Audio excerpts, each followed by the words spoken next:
It's all about the Most High. It's all about Yahweh Shai. It's all about the Most High. It's all about Yahweh Shai. It's all about the Most High. It's all about Yahweh Shai. It's all about the Most High.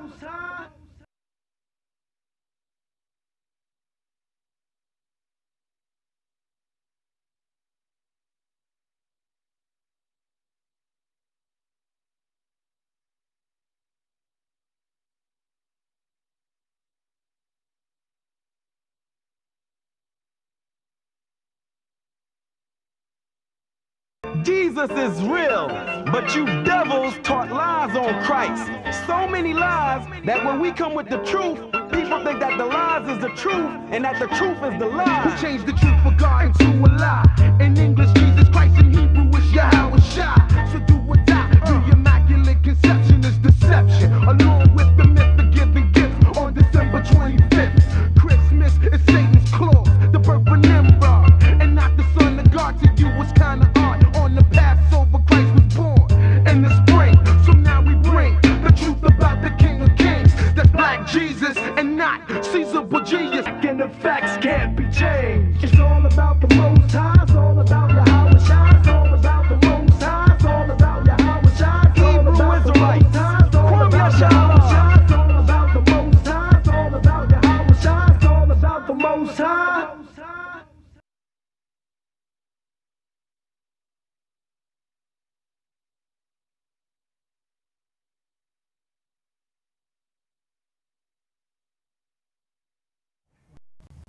Shalom, shalom. Shalom. Shalom. Shalom, Israel. Welcome to another class here at ISBHPK, Houston, Texas. We're located at 8524 South Braeswood Boulevard, Houston, Texas, zip code 77071. If you got anybody in the area that would like to come through, please come by, check out class. You know what I mean? Do as the scripture says, gather together, O nation not desired.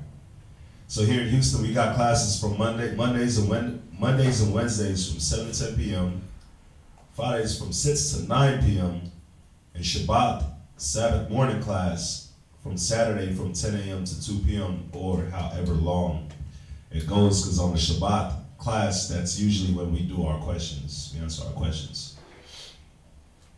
We got the brothers, we got our business in First Colony in Baybrook. Come and check us out if you like. We got the kids classes every Sunday from 2 p.m. to 3 p.m. And you can check out ISBHPK Kids. We ask that you like, share, and subscribe, especially to the young brothers and sisters that got children's, that are in the world that need help guiding their children. Because like the scripture says in 2nd Ezra, it says that menstruous women, they will bring forth monsters, and you can see that in this generation today, that these kids, I hate saying it, but they're monsters. So ISBHPK Kids, the kids channel is every Sunday from 2 p.m. to 3 p.m. So if you have any kids, like, share, subscribe. There's plenty of pre-recorded kids class. Let your kids check it out. It'll be awesome for them, awesome for their spirit. And here, we're broadcasting off of ISBHPK. And we do ask that you like, share, and subscribe. And we have plenty of classes on this channel as well. So, if you were just awoke to the knowledge of who you are, who your people are, and you like to get a lot of the basics down, check out the classes, man, while you're at work. If you're able to at work, listen to class while you're at work. Instead of listening to the music that you listen to while you're driving around, instead of listening to these super whack radio stations, listening to the same music over and over, you can listen to class instead. And it'd be perfect for your spirit. And we got the brother Mashaba out there, the brother Mashaba, Shalama, Gabar Kawal, Akawa. You got those brothers out there in Albuquerque, man. They do the blog talk radio. And it's Monday through Friday, and it starts at 9:30 a.m. And you know, that's perfect, man. I listen to the blog talk every morning, even if I don't finish one of the classes. You know, I always get back on it and listen to it. Maybe the next day. You know, while I'm in the shower, I'm listening to it. While I'm getting ready, I'm listening to it. While I'm driving in the car, I'm listening to it. So it's perfect, man. You know, completely submerge yourself in the Spirit. Completely submerge yourself in the Word of the Most High. You know, and keep your mind constantly meditating on the Most High. And that Blog Talk Radio is a perfect way to start your morning. Perfect way to start your morning. And you know, as always, you know, we got Israel Wear that's taking orders on Facebook at Israel Wear. As you can see, I am garmented out. I got my headbands on. I got my wristbands on. I got my tunic. I got my girdle on. I'm looking awesome.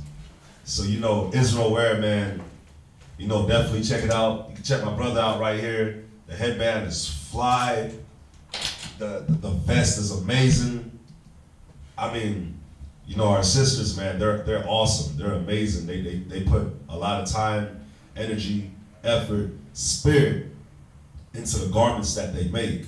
And you know, if you order a garment on Israel Wear, you'll love it as well, man. When the people see you, when these people see you in the garments, they're like, man, what are you wearing?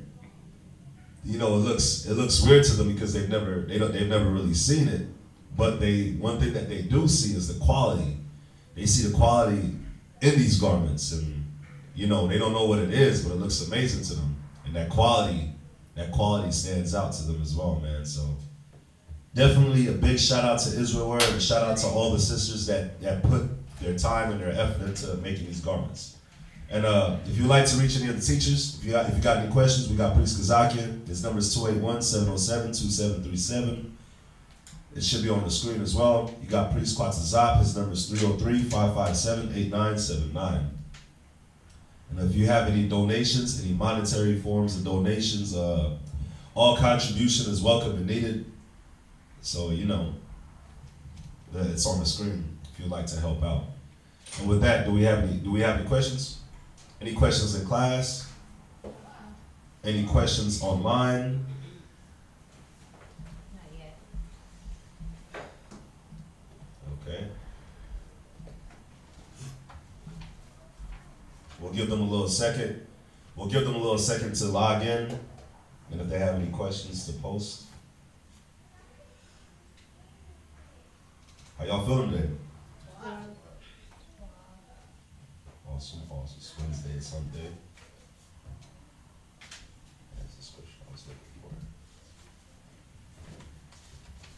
for.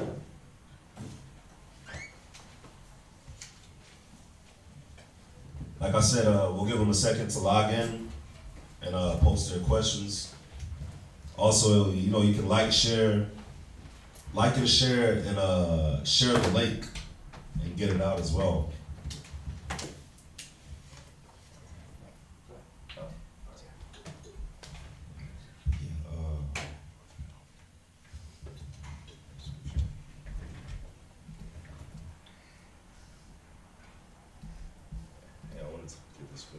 Hey, Mark, can you grab the scripture in Ecclesiasticus? While we wait, I wanted to grab the scripture. It's in Ecclesiasticus. It's Ecclesiasticus chapter 33, verse 27.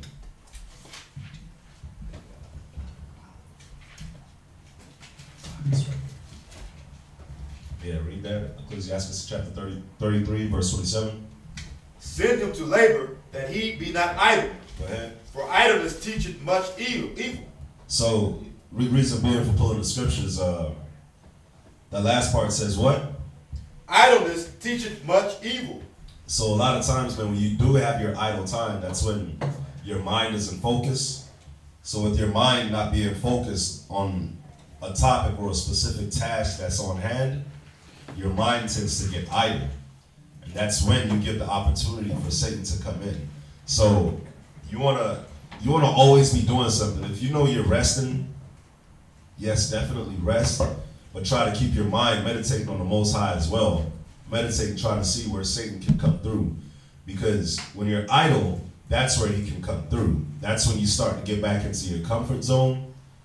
Now you watching TV, you watching, you know, the garbage that's on TV, you listening to the garbage radio, playing the garbage video games, and you start to get back, like the scripture says, Jeshurun waxed fat and kicked. So you get comfortable. You get comfortable, and now when it's time to get to work, you get comfortable being idle again. So now it's a problem to get things done. You don't want to go to work, you don't want to do this, you don't want to do that. So wanted to pull the scripture, man, just to show you when you're idle, when you do have free time, you know, try to use it to keep your mind focused on the scriptures. Go over a class. Read a book or two of the Bible, of course. You know, read about the Maccabees, read about Ezra's, read about, you know, Susanna, read Daniel's, read about these men and these women, man. Keep your mind focused at all times, especially in these last times, man, especially in these days, because there's so many distractions that they have out there to get you. They got a lot of traps set for us, man. Yeah. There's a question on Facebook. There's a sister, her name is Jacqueline Harris. She said, is concubines and multiple marriages for today? Send her a class on that. You know, we answer this question so many times. It's so many times, and so many times. So we'll go ahead and send you what we did. All right, answer this question all the time. And we get it that some people, that's their, you know, if I'm gonna continue watching, I gotta get past this or that. But we answered that question so many times. We're gonna answer the question. We're just gonna send you, give you a class that we did on it. That way you can have that information. All right. What else we got on there? Any other questions on YouTube, Facebook? All right. 7:20. We try to give y'all leeway to get your questions in. You know, in some of these questions, we're going to do that. Y'all going to get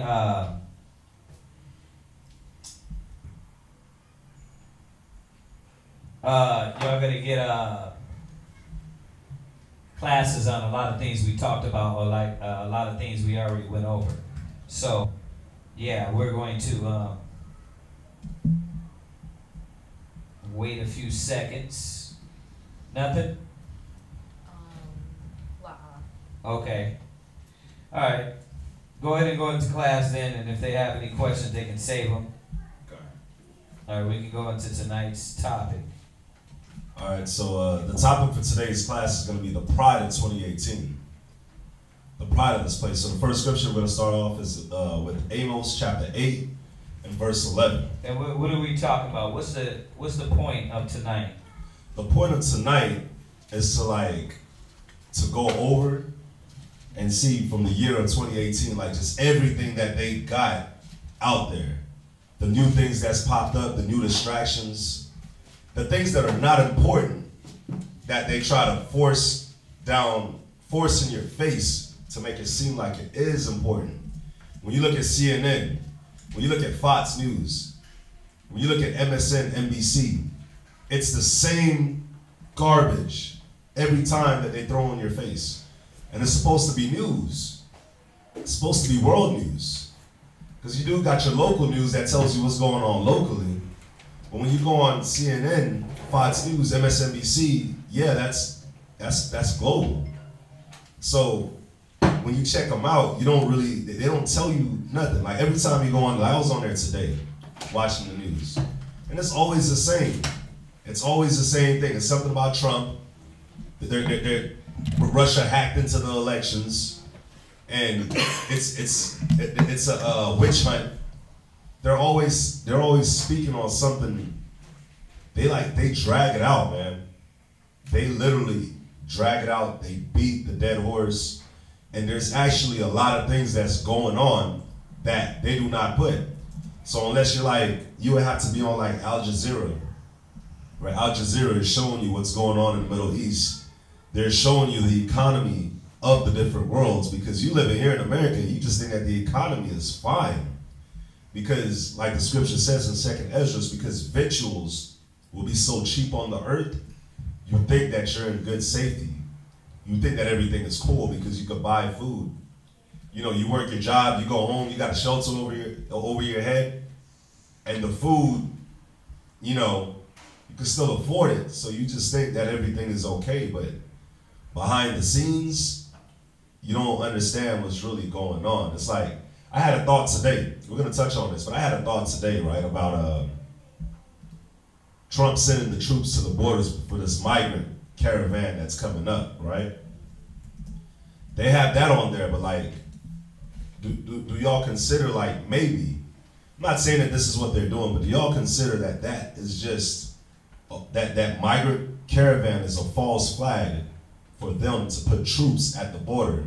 So when this martial law thing does kick out, they already got the troops set up there. Because if that wasn't happening, if that wasn't happening, you would be like, man, so why they sending troops down there?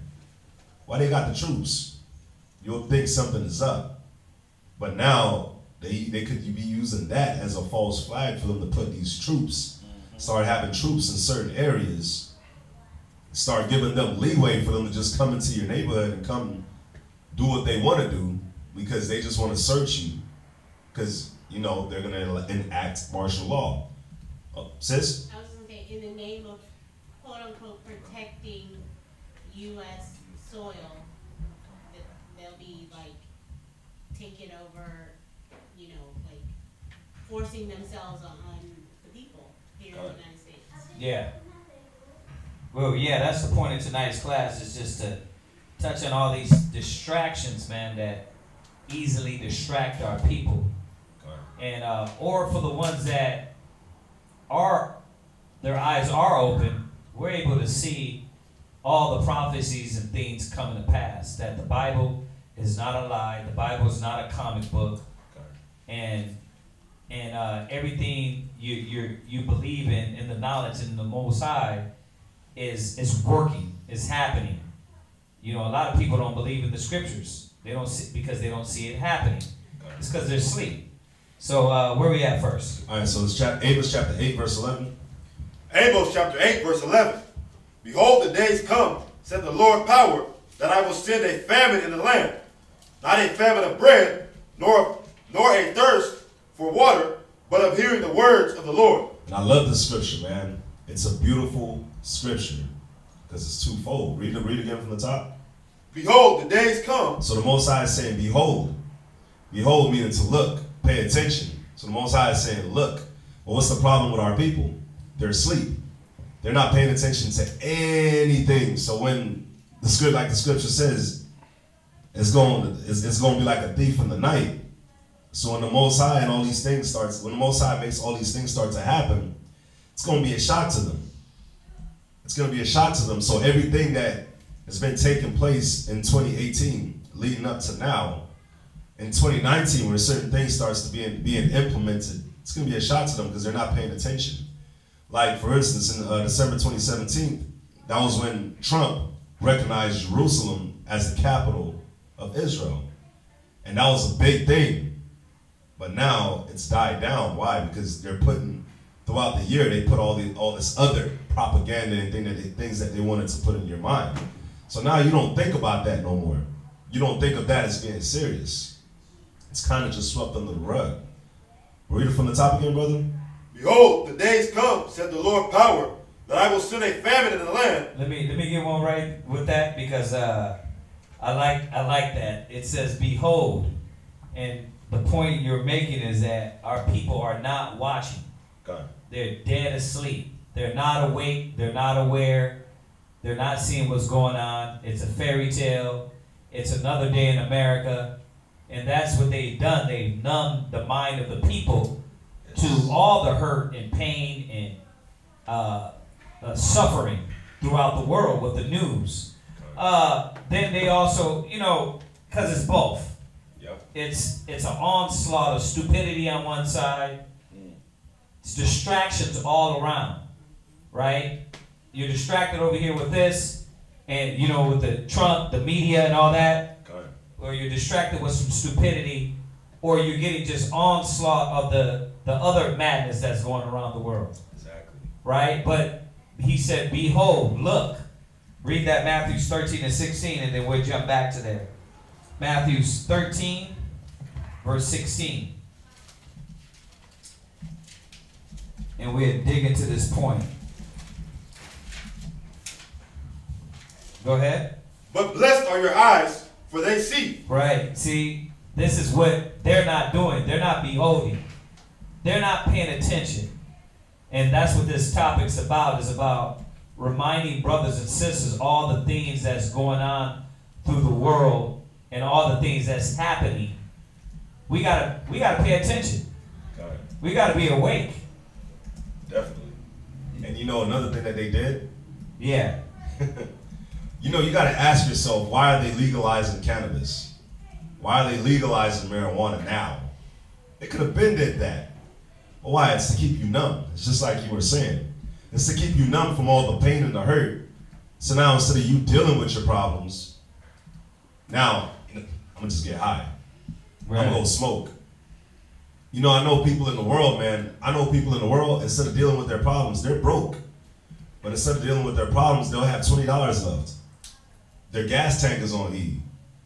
They'll spend $10 on some weed, $3 on a Rillo or whatever to roll their weed, and then that $7 is gonna go towards gas. You're broke.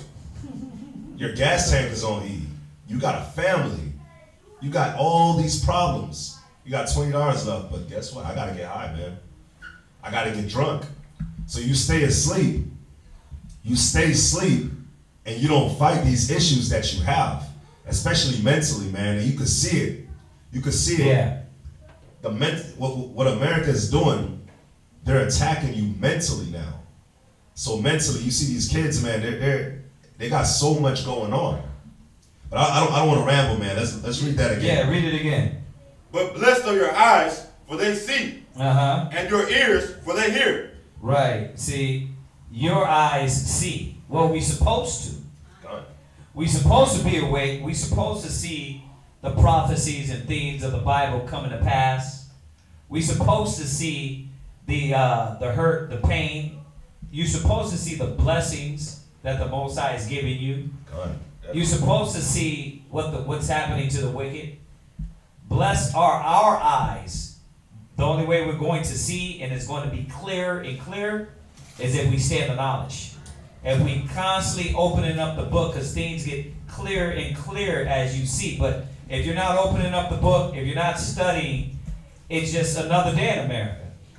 Because that's what they numb the mind of Americans to be. It's just another day. It's no big deal. You guys are conspiracy theorists. This is something that's been going on forever. But read it one more time. But blessed are your eyes, for they see. Go ahead. And your ears, for they hear. Right, we hear what's going on. We hear the knowledge. We hear the word. But there's a lot of people that click on, that open up the book and that hear these things, but they're blind. Oh man, like you said, I'm distracted with other things besides the reality. Because our reality is not their reality. Y'all have to understand this. We live in a whole nother world. The deaf, the dumb, and the blind don't see what we see. You was gonna say something? I got a scripture on that. Yeah. Go ahead. Luke chapter 10 and verse 24. Because I had the same conversation with an individual the other day, that you got to think, why are these things revealed to you? The Most High chose you to see these certain things, to see these rumors, these wars, all the atrocities that's going on around you. But here's the bigger picture. This is what you got to look at, because if you're seeing it and you go to work, you're surrounded by people all day long. But check this out. Read that. For I tell you that many prophets. Where you at? Luke chapter 10, verse 24. Go ahead. For I tell you that many prophets and kings have desired. So you got many prophets, you got many kings, you got many people professing to know the word, but not according to knowledge, not according to what the scriptures actually say. You got leaders that lead people. You got CEO, Fortune 500 individuals that are very well and intelligent, but not according to the word. They desire, but they don't see it. Why? Because the Most High blinded them. He chose you. Go ahead. Have desired to see those things which ye see. You got plenty of people around the planet that desire to see what you see, but they don't see it. That's why you got to see that you're blessed in this. Con? Read. And have not seen them. Go ahead. And to hear those things which ye hear. And this is a blessing to hear the things that they don't hear, that they can't comprehend. You got to look at this as a blessing. Go ahead. And have not heard them. That was it. And you know, just on that too, you got to take it seriously that the Most High chose you to wake you up and to place this knowledge on you. And not only put it on you, but open your eyes and your ears for you to actually understand it. It's like the scripture was saying, many prophets desired to see these things that we're seeing. So you got to see, like, man, like, how does the Most High think about you to have given you, to have given you this opportunity to live in this time and be able to see that? You know what I mean? And you can't waste that talent, because now you're put in that predicament where now you see it for a reason. The Most High blessed you with it for a reason. So now the Most High requires of you. So now your talents. Yeah. Can't waste that talent. You can't bury it. Yeah, you can't say you don't know. You don't open up Pandora's box, and you have to live by it, right? Like Paul said, if not, a portion of the gospel is committed unto you, and he was saying it in a way of the punishment is going to happen to you. Go from there, go to Romans 11, verse 7. Romans 11 and 7. Just on this point of behold, and blessed are your eyes, for they see. Go ahead, read that. Romans 11 and 7. What then? Israel hath not obtained that which he seeketh for. But there's not a lot of people that obtain. They're out there still searching. They're out there still hurting, crying out. They're out there still trying to grasp. But what got a hold of them? Pills, drugs, sex, distractions, right? They don't have it. Go ahead. But the election hath obtained it. It said the election, the chosen, the righteous, they obtained it. Meaning what? We see. We see what's going on. We're aware of what's going on. You got to be awoke, man. Because you're going to fall back into that slumber, that death. Go ahead. And the rest were blinded. And the rest were what? Blinded. And the rest were blinded. Everybody else, man, they're blind. They're blind. They're blind to all these things. I should say a few of these things we're going to touch on tonight. All the things that the Most High been trying to show us, they don't see them. Go ahead. According as it is written, Yahweh hath given them the spirit of slumber. Yeah, they got the spirit of slumber. Right? They're not going to see all the prophecies coming to pass. It's not meant for them. You get a lot of family and friends. They just don't see it. Right? The Bible, the knowledge ain't working no way in their life. It ain't changing them. It ain't renewing them. It ain't making them better. I don't see destruction. I don't see turmoil. All I see is another day in America. Exactly. Blessed are your eyes, for they see. Go ahead. Eyes that they should not see. Yeah. And ears that they should not hear unto this day. Yeah, they don't hear. They're not hearing you. So we can't trip out over that. Go ahead. And David said, let their table be made a snare, and a trap, and a stumbling block. Yeah, and everything they're consuming, because that's what you do at your table, you eat. But this is speaking of knowledge. Everything they consume is a trap. TV, trap. News, trap. Right? False hopes and false dreams from the churches or pastors or politicians. It's a trap. It's all a trap. Right? Go ahead. And a recompense unto them. Right. Why? Why is it a recompense unto Israel? Why is it a recompense unto the wicked?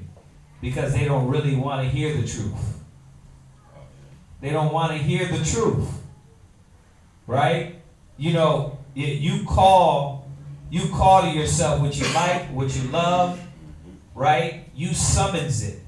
And a lot of these people, they like death, they like lies, they like falsehood, they like corruption, they like wickedness, and they call those things to them. So they're distracted with other things, man. Go ahead. Go ahead. Jump back to Amos chapter 8, verse 11.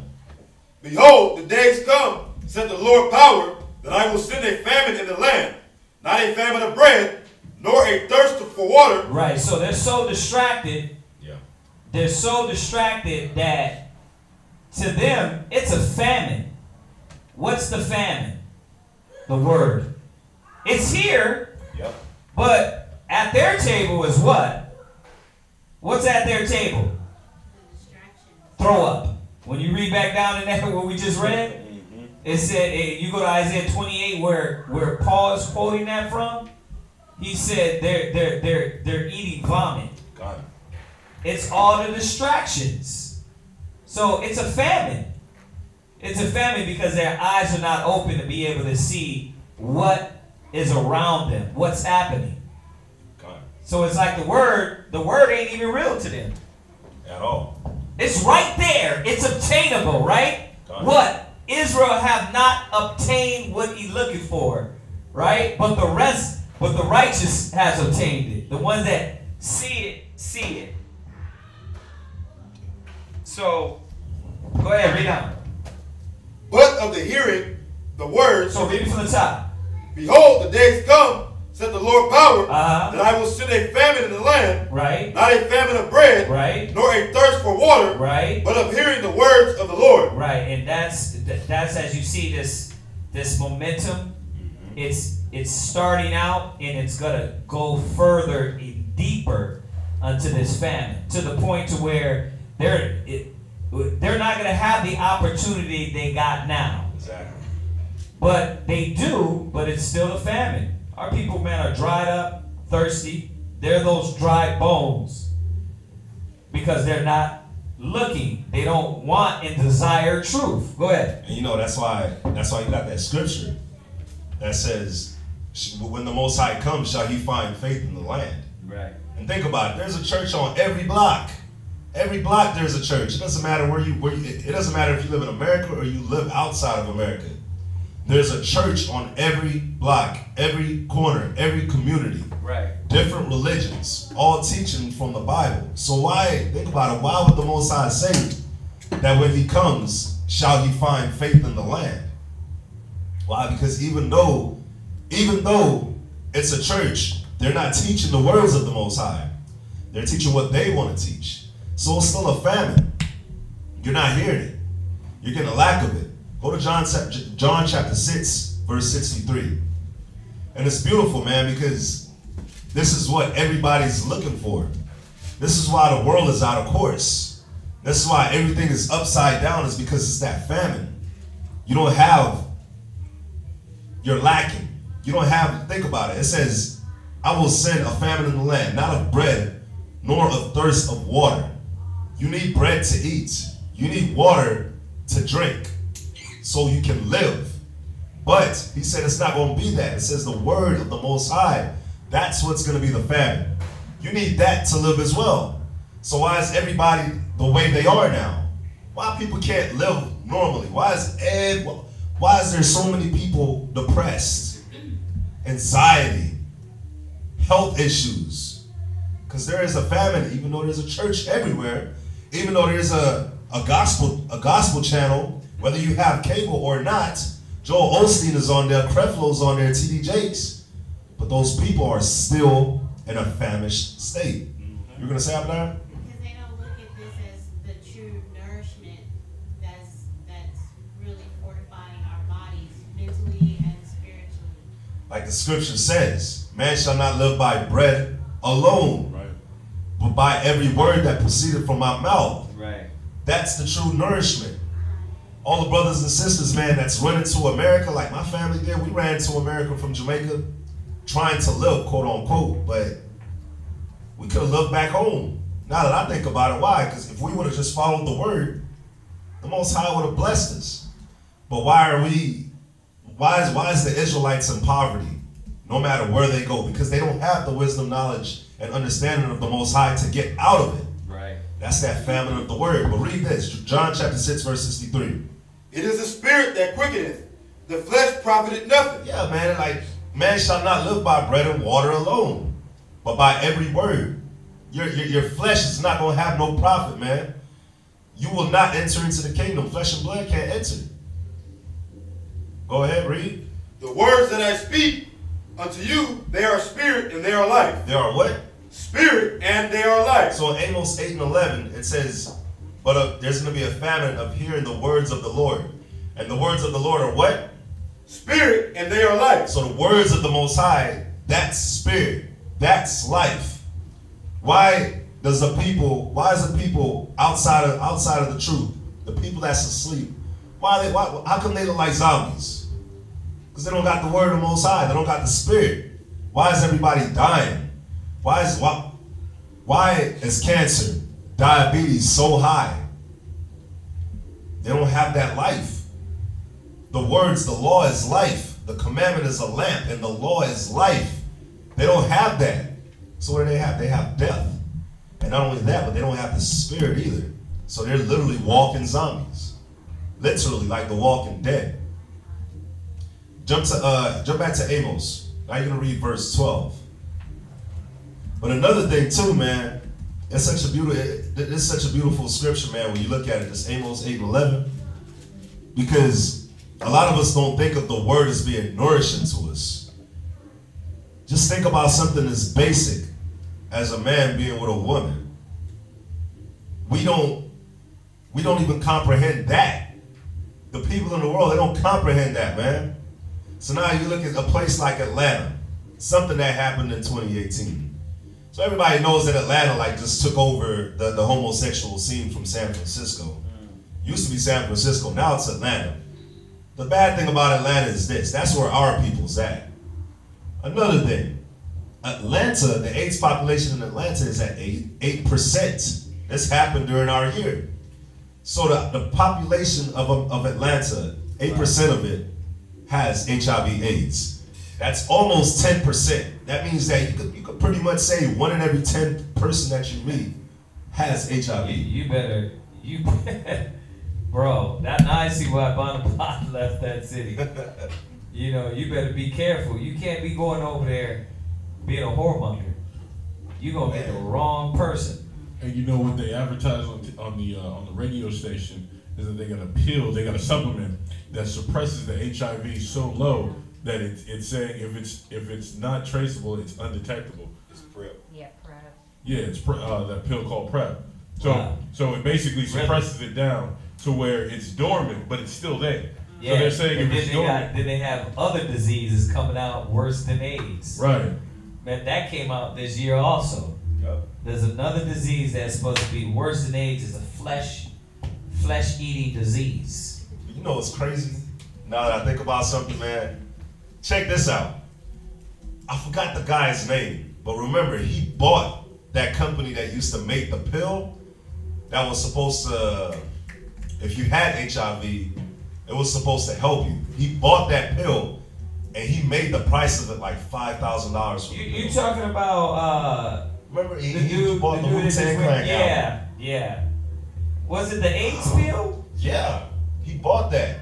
He Right, bought that, you're right. and now he inflated the price of it so much that you can't afford that pill. Nah, Well, look it at was it was a few $100s. Yeah.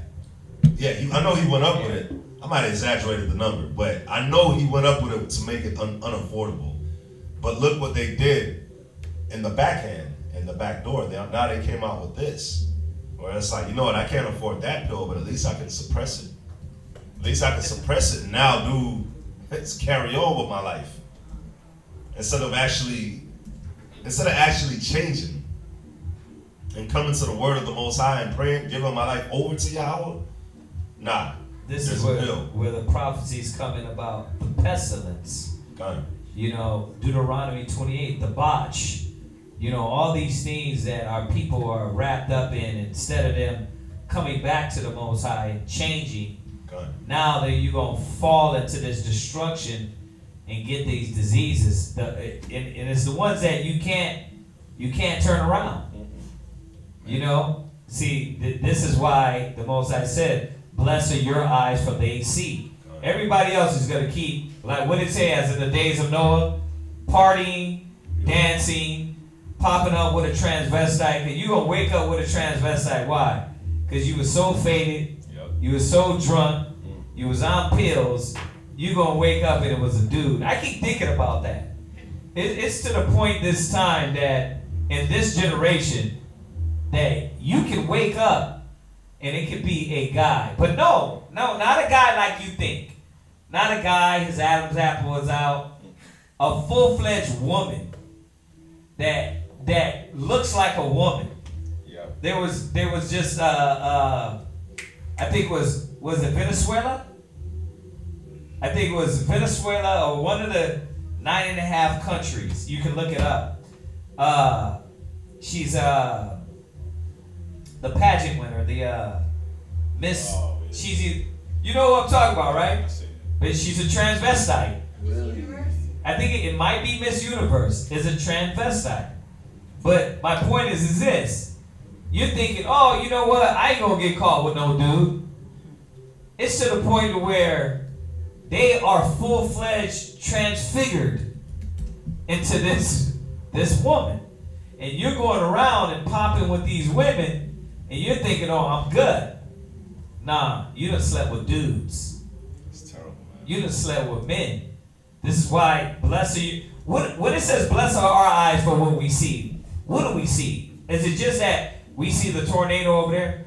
We see the earthquake over there? No, bless our eyes because we're using the wisdom, knowledge, and understanding in these last times. That's why we're blessed.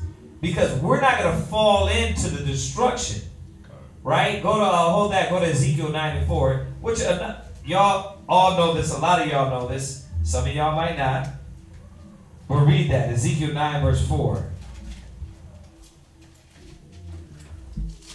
So when we talk about, man, all these things, man, that happened in 2018, you know, and the things that's going to happen and escalate, we're going to get to 2019. You have to see that the Most High, it's going to get more wicked. It's going to get more evil. You thought Trump was the epitome of evilness? Nah. Remember, it has to take its peak. Right? Go ahead and read that. And the Lord said unto him, go through the midst of the city, through the midst of Jerusalem, right, and set a mark upon the foreheads of the men that sigh and that cry for all of the abominations that be done in the midst thereof. So that's to the ones that bless your eyes for they see, right? You got the mark, you got the wisdom, knowledge and understanding. You're moving circumspectly. You're walking as wise men and women, right? That's the mark it's talking about. The mark of the Holy Bible, the Word. Go ahead. And to the others he said, right, in mine hearing, right, go ye after him through the city, right, and smite. But how they getting smitten? It's just not death. It's just not, you know, you walk out in the street and pow, somebody blows your head off. They're getting smitten with ignorance, stupidity. They're getting smitten with a long death. They get in that package. You waking up with a dude, some of these cats either beat the guy to death, right? Rightfully so. But it's not their fault. It's your fault. I mean, not yours. I'm just saying it's. Yeah, I know, not yours. He's like, hold up, bro. No, I'm saying it's not. If they're going out there doing that stuff, bopping, being boppers with women and women and men, and then you bump into a tranny, that's your fault. Because you don't got the wisdom. So the Spirit is recompensing these people. The tranny's name was Angelia Ponice. And In Spain. Spain, okay. And she's aiming for, she was as Miss Universe in Spain. Wow. 2018. Miss Universe in Spain. See, but once again, when you look at her, it does not look like a dude. It does not look like a dude. Yeah, we're having some problem putting pictures up. No, I'll get it. We're having some problems putting pictures up, but yeah, the thing is that y'all Google it. Y'all look at these things, man. See what's going on in the world. When it says, "Blessed are your eyes, for they see." Yeah, let's jump to 2 Corinthians chapter 4, verse 3. Just on this point where it says, "Blessed are your eyes, for they see," right? Because you got to see, man. How come everybody else don't see? And it's what we were talking about earlier. Go ahead, read it. 2 Corinthians chapter 4, verse 3. Wait, which one is it? Go. Because those all look like trannies. They all look like trannies up there. Which one was it? The one in the middle. Right, okay. That's terrible. Yeah. This is again. Yeah, that's insane. But yeah, this is full-fledged women, no Adam's apple, Right there. body. And you know what makes it so bad now too is that a lot of women are getting plastic surgery done and altering their bodies. So they don't look normal. They already don't look normal once they alter their facial features. So you're seeing these celebrities with these altered facial features, and it's not natural. So now when you see a tranny that has the altered facial features, you can't tell. You're becoming blind to that as well. But read that, 2 Corinthians chapter 4 and 3. But if our gospel be hid, it is hid to them that are lost. Yeah. Because remember, the scripture says, man, that it was brought to every man. The word went out through the four corners of the earth. Every man is going to hear this word. But if you don't understand it, it's because you're lost. But read. But why are you lost? Go ahead. In whom the power of this world has blinded the minds of them which believe not. Yeah, so you trust in Egypt. You trust in mammon. You trust in vanity. So why are you lost? Because every man is given a decision. You were born with an upright spirit. But the choice is that you're going to cling on to what you like. You're going to cling on to things that you want to do. So if the Most High's words don't resonate with you, it's because you don't want to do it. Right. So the God of this world, the prince of the air, what they want to call him, Satan, Satan is there. He's going to do his job. It's just that you like the world and the things that he has to offer more than what the Most High has to offer you. So in all reality, you kind of choose to be blinded. You kind of choose it. You want to live your life like this. You want to live in a world where you can't tell if a man is a woman and if a woman is a man. You want to live in a world where like the food is destroyed. There's no seeds. You're getting cancers, diabetes. You don't know which restroom to go to now because it could be a man and it could be a tranny in there. You want to live in this world where Trump is your president. As the leader is, so are his officers. So if Trump is very unstable, you're unstable. If you like it, you like this world, you're unstable as well. That's why so many people have so many mental conditions, man. Bipolarism, depression, what's another one? Anxiety. Yep. It's so many. Lack of focus, ADHD. It's so much, but that's because that's what you feed, that's what you give to your spirit. Read on, brother. Lest the light of the glorious gospel of your Mashiach, who is the image of Yahweh, should shine unto them. And the thing is that it shines onto everybody. Like I said, the scripture says, like, you had a great multitude that came and was walking with Yahweh Shai. He gave them fish and bread, but that's what they wanted.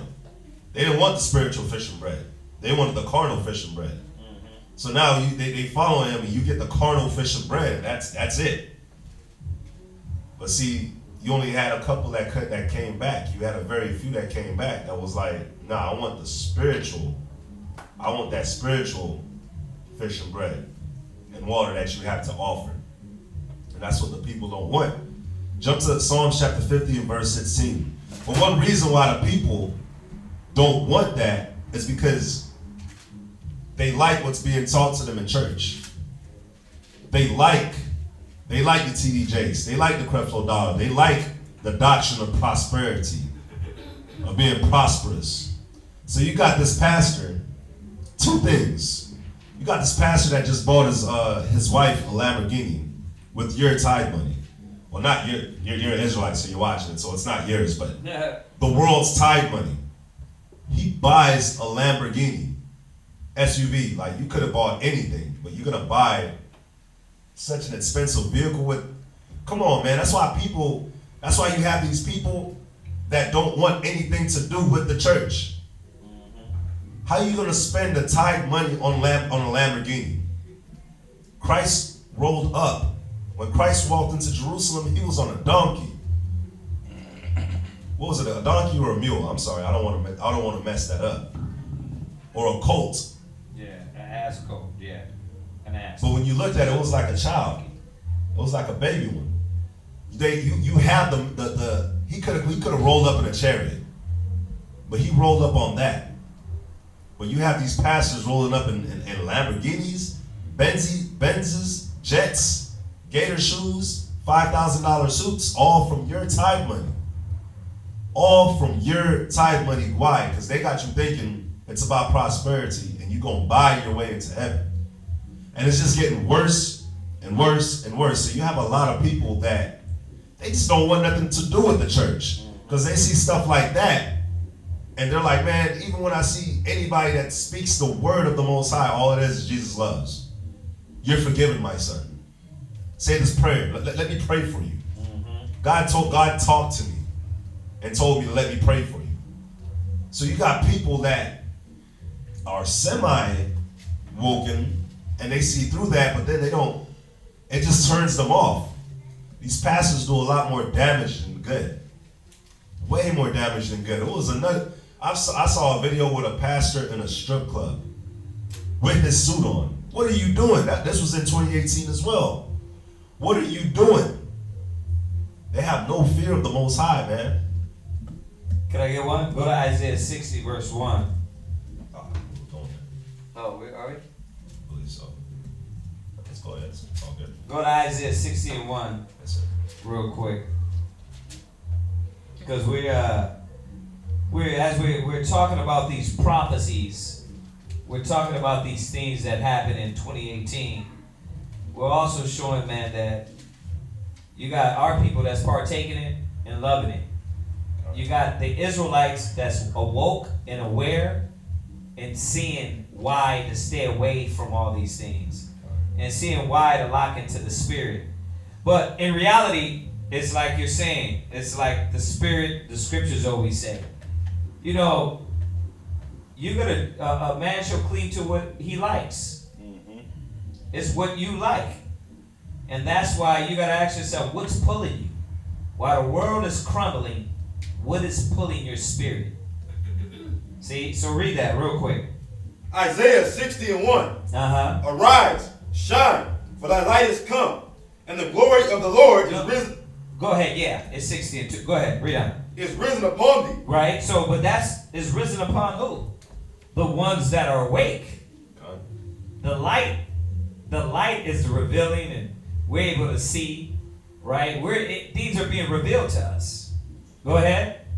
For behold, the darkness shall cover the earth. But at the same time, right now what's happening is the darkness is covering the earth. There's so much wickedness out there, man, but to who? It's only to us. We see it. Why? Because you don't got people walking around and just running down the street on fire and planes dropping out of the sky. It's only us that see it. Everybody else does not see it. Go ahead. And gross darkness the people. Right. But the Lord shall... It says in gross darkness the people. It's a thick demonic force around the people. And as we see, as the days get closer, we're just bringing out these certain points about the tranny universe. the what was that? Miss Universe of Spain. God. Transvestite. The pastors and the preachers. The Most High is revealing they're dirty and filthier. God. Right? The politicians. The Most High is showing us we can't trust in that. Right? We're seeing there's many things the Most High is revealing to the ones that see. Yeah. To the light, to the ones that have the light. But everybody else is in darkness. And it's going to get worse and worse and worse. God. Read.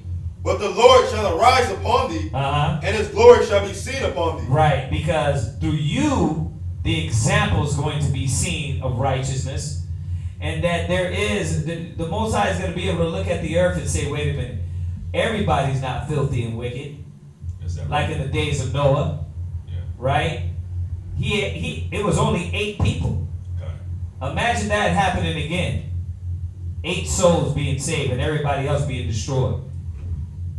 You see? Imagine that happening. But the Most High ain't doing that this time. There's a lot more that's going to be saved. I mean, at least a lot more than then. Yeah. Right? Read on. Go from there. Go to Romans 13 and Romans 13 and 11. And I'm just hitting these points because just to remind Israel, as the prophecies are accumulating and building up, the more you start seeing, the more dirty the world is going to get. Why this keeps going out? The more dirty the world gets, the more you start to see. So you can't walk around and walk in this spirit of, it's monotony, nothing's happening. They're doing that. You understand that? The world is walking around with the monotonous, nothing's changing spirit. If you're in that, nothing is changing spirit, there's a problem. Because one, you're supposed to be spiritually changing daily. Yeah. Right? God. 2, you're supposed to see that the prophecies and everything daily are coming to pass. Daily. So how is nothing changing when the whole earth is out of course? It's getting more filthy and disgusting out there, and then you're supposed to be changing. See, so we got to really check ourselves and say, wait a minute, am I awoke? Or am I still clinging on to the dead zone? Am I still clinging on to the death and destruction that's out there? I'm going to say it again. We read it, Matthew 13:16. Blessed are your eyes, for they see. Do you see? Are you going to keep seeing? Are you going to keep being awoke? Go ahead. Romans chapter 13, verse 11. Go ahead. And that knowing the time, that now it is high time. Knowing what time? That's what a lot of people are not getting. What times are we in? You got damn transvestites that look straight up like women. You don't know what time we're in? You got, as we're going to go through, you got the wars, the rumors of wars, the earthquakes, the famines, the pestilence. You got nation rising against nation. You got all these things to where a city in the U.S., you said 8%? Atlanta, 8% have AIDS? Yeah. Bro, that's a lot. It's a whole lot. That's a lot of people. But the blind don't see it. Read it again. And that knowing the time, that now it is high time to awake out of sleep. Yeah, if there's any other time on the earth where you're supposed to wake up, isn't it now? Isn't it now the time? Go ahead. For now is our salvation nearer than when we believe. Yeah, but who believes that? Who believes that? This is why the Most High said, what? I was going to say, too, I was talking to an old friend of mine, boy, yesterday. Yeah. He told me, he was like, bro, like, they've been saying that since my granny time, since the slaves. Right. Since da-da-da-da. He was saying, basically, I'm wasting my life right now because like it's like I could be just focused on getting money because he's doing well off for himself. Right. He's like, you're basically just wasting your time. You falling on the Get money. He said, you might as well, like he said. That's what life is to them. That's what life is, people, to the world. Getting money. So then when you get money, it's funny because we were driving today, me and Ariah, and we went up to check out this other mall. It was about an hour away. But, you know, I be scrolling through the news and all that. And I popped up on Kid Cudi, you know, and the article said, you know, after the events, after the rap events, after the concerts, he gets off the mic and he feels alone. He feels this, he feels that. He got depression. Yep. Look at Kanye West, same spirit, right? He even came out and said, what? I'm bipolar, what is that, bipolar or something like that? Was it bipolar? Or it was one of them. It was one of them. And he was like trying to air quote own it. So he was throwing it out there that it was fine to be like this. Then you just read this on Google. Then Selena Gomez, she just got out of rehab, right? Right, for depression. Now, all successful, all got money. Right? Now, once again, Google, I'm just scrolling through the news.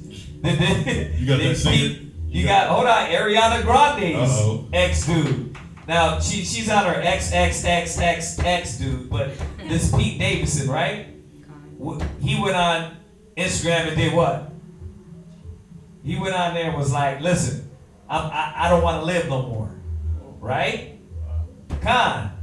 Same thing with Mac Miller. Killed himself, right? Yep. Depression. Why? Because if money was going to save people, it would be doing it. You listen. What happens when you give a nigga $1 million? He's a nigga with $1 million.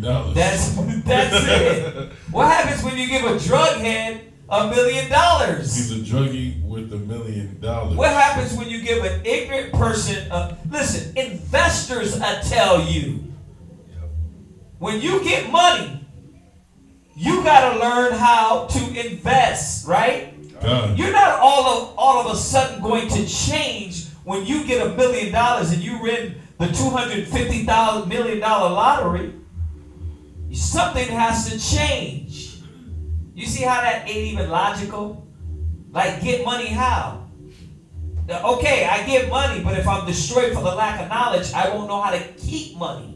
Right. I won't know how to spend money. Because you're still going to be destroyed. You're still going to be destroyed. You were saying though, who else? It was a singer from Linkin Park. He had 6 kids, and he was. We were talking about that. Yeah, he left behind 6 kids. He was world known. He was loved. Money. He had living money. Good. Yeah, living good. Everything, but he killed himself. Yeah. And that's like that's like a trend in the music business, in the movie business. Right. Because all of them are successful. All of them have money. All of them have families. Right. They all bury their sorrows in drugs, the clubs, and then they kill themselves. Right? And the strong, they got to be really strong to come out and not kill themselves after a certain time. But this is, you know, so when people say money and success is going to change you, that don't change you. That don't help you. Right? The only thing that can help you is a sound mind and a sound spirit. But go ahead. I was going to say, too, because I'm really not watching a lot of boxing. Yeah. The former heavyweight champion in the world, now he's like Tyson Fury. Yeah. I think 6'9", like, he just dropped down his fights like 254 pounds. Okay. Coming out now, he's a spokesperson for mental health because he said he battled depression and stuff. He just commented he was gonna kill himself like last year. Drive his Ferrari into a tree, and it's like his Ferrari. Now most of us be thinking, oh, if I get a Ferrari, I'm good. I'm in the lanes, right? But the Ferrari didn't change nothing. You see, it don't got nothing to do with money. It don't got nothing to do with riches. It got something to do with what is and where your mind is. Yeah. See, we have the opposite, but that's the cost of it. You know, and I don't see nobody begging bread or teeth on the curb and digging out of trash cans. So let's deal with this word success, right? And I know we're veering a little bit, but I'm just going off of what you're saying. Yeah. Let's deal with this word success. To what level of success? If you gain the whole world, that's success? Because listen, there's tiers of success. John. There's people that, you know, where we're at, they don't want that level. They want the next level, like your guy, right? He's a little more successful. Is he a billionaire? No. Millionaire. Okay. See my point? My point is that what tier of success do you want to go to? See, that's why the Most High say godliness with contentment is gain. Yeah. Their mind is so low though, because I was explaining to him, like, bro, you don't want to have a rulership of the planet. You don't want to see all your people doing. He was like, bro, I don't care about none of that. Yeah. He's like, I don't care about none of that. None of what you're talking about. See, I don't want rulership. I don't want service. Right. You should have said then why do you invest your money? Why do a person invest in stocks? You got to bring it down to his level to show him that you're not even making sense according to what you're seeing. Let's take it to a stock level. Do you invest in stocks? Yes. Why? Because the outcome of pain, right? And long term, right? And that's what you got to wrap him in his world. That's what Yahushua did. That's what Joseph did. That's what the Abraham did, right? We'll bring them into their world and show them how, even according to your pea-brain mind, your logic ain't making sense according to what you think. You know? So, but we went off that a little bit, but it goes right back to the point of what we're going over is that blessed are your eyes for they see. He's blind. He don't see it.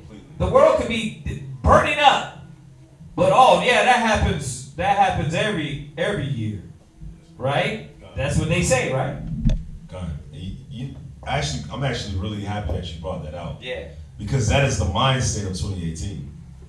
That was the mind state of what this is right now. This life that we're living. That's everybody. They're so carnal, man. Like I don't have Snapchat. But whenever I'm around people that snap, or I see people's Snapchats, it's always, nobody's gonna Snapchat when they're depressed. It's always Snapchatting something fun, or Snapchatting this, or Snapchatting that. Right. I'm here, I'm there, you're not. So, you know, when you look at these people, they see that, and they want to be like that. And they think that those people are happy, not understanding that, yeah, but you don't live with this person. You don't know what this person has going on in their mind. So you see the outside, but you don't see the inside. That's why the scripture says too in Jeremiah that the Most High, he looks at the heart. The Most High looks at your heart. He looks at your mind. That's what we have to do more of. We got to look at these people's hearts and minds. We can't get caught up into what they got going on, because all that is a distraction too, man. That the whole depression thing, I'm coming out, I'm gonna own my depression. Right, yeah. That's garbage. That's like that Me Too thing. That's that Me Too thing. It's a lot of celebrities. You got DeMar DeRozan, he's a basketball player. He's coming out and he's owning it. You got all these football players, man, they're depressed. Their bodies are beaten up, they're on pills. Yeah. They're depressed. So you see them and you think that they're living good, like your friend. He sees that and he thinks that they're living good. I got a family member, right? I've actually had a couple family members like this that left the slums in Jamaica, came to America, became millionaires, but where they at now? The prosperity of the wicked is rich. It's only for a moment. The person that I lived with when I first came to America, he was a millionaire off doing whatever he was doing. This guy, you know what he was doing. Stop it. Exactly. But this guy, man, this guy, to show you how the mind state, the same mind state that your friend has, yeah. But he had all this money. You know what he did with it? Bought all gold teeth? Nah, worse. He bought all gold teeth for Esau. Bought them houses, cars, Esau? Jewelry. He bought it for them. Like, what do you mean? He bought it for the women. Oh, for the women. Yeah. Oh, yeah. Wow. Man, he bought them cars, houses, jewelry, all that. Like some of them weren't even working. But guess where his mom lived?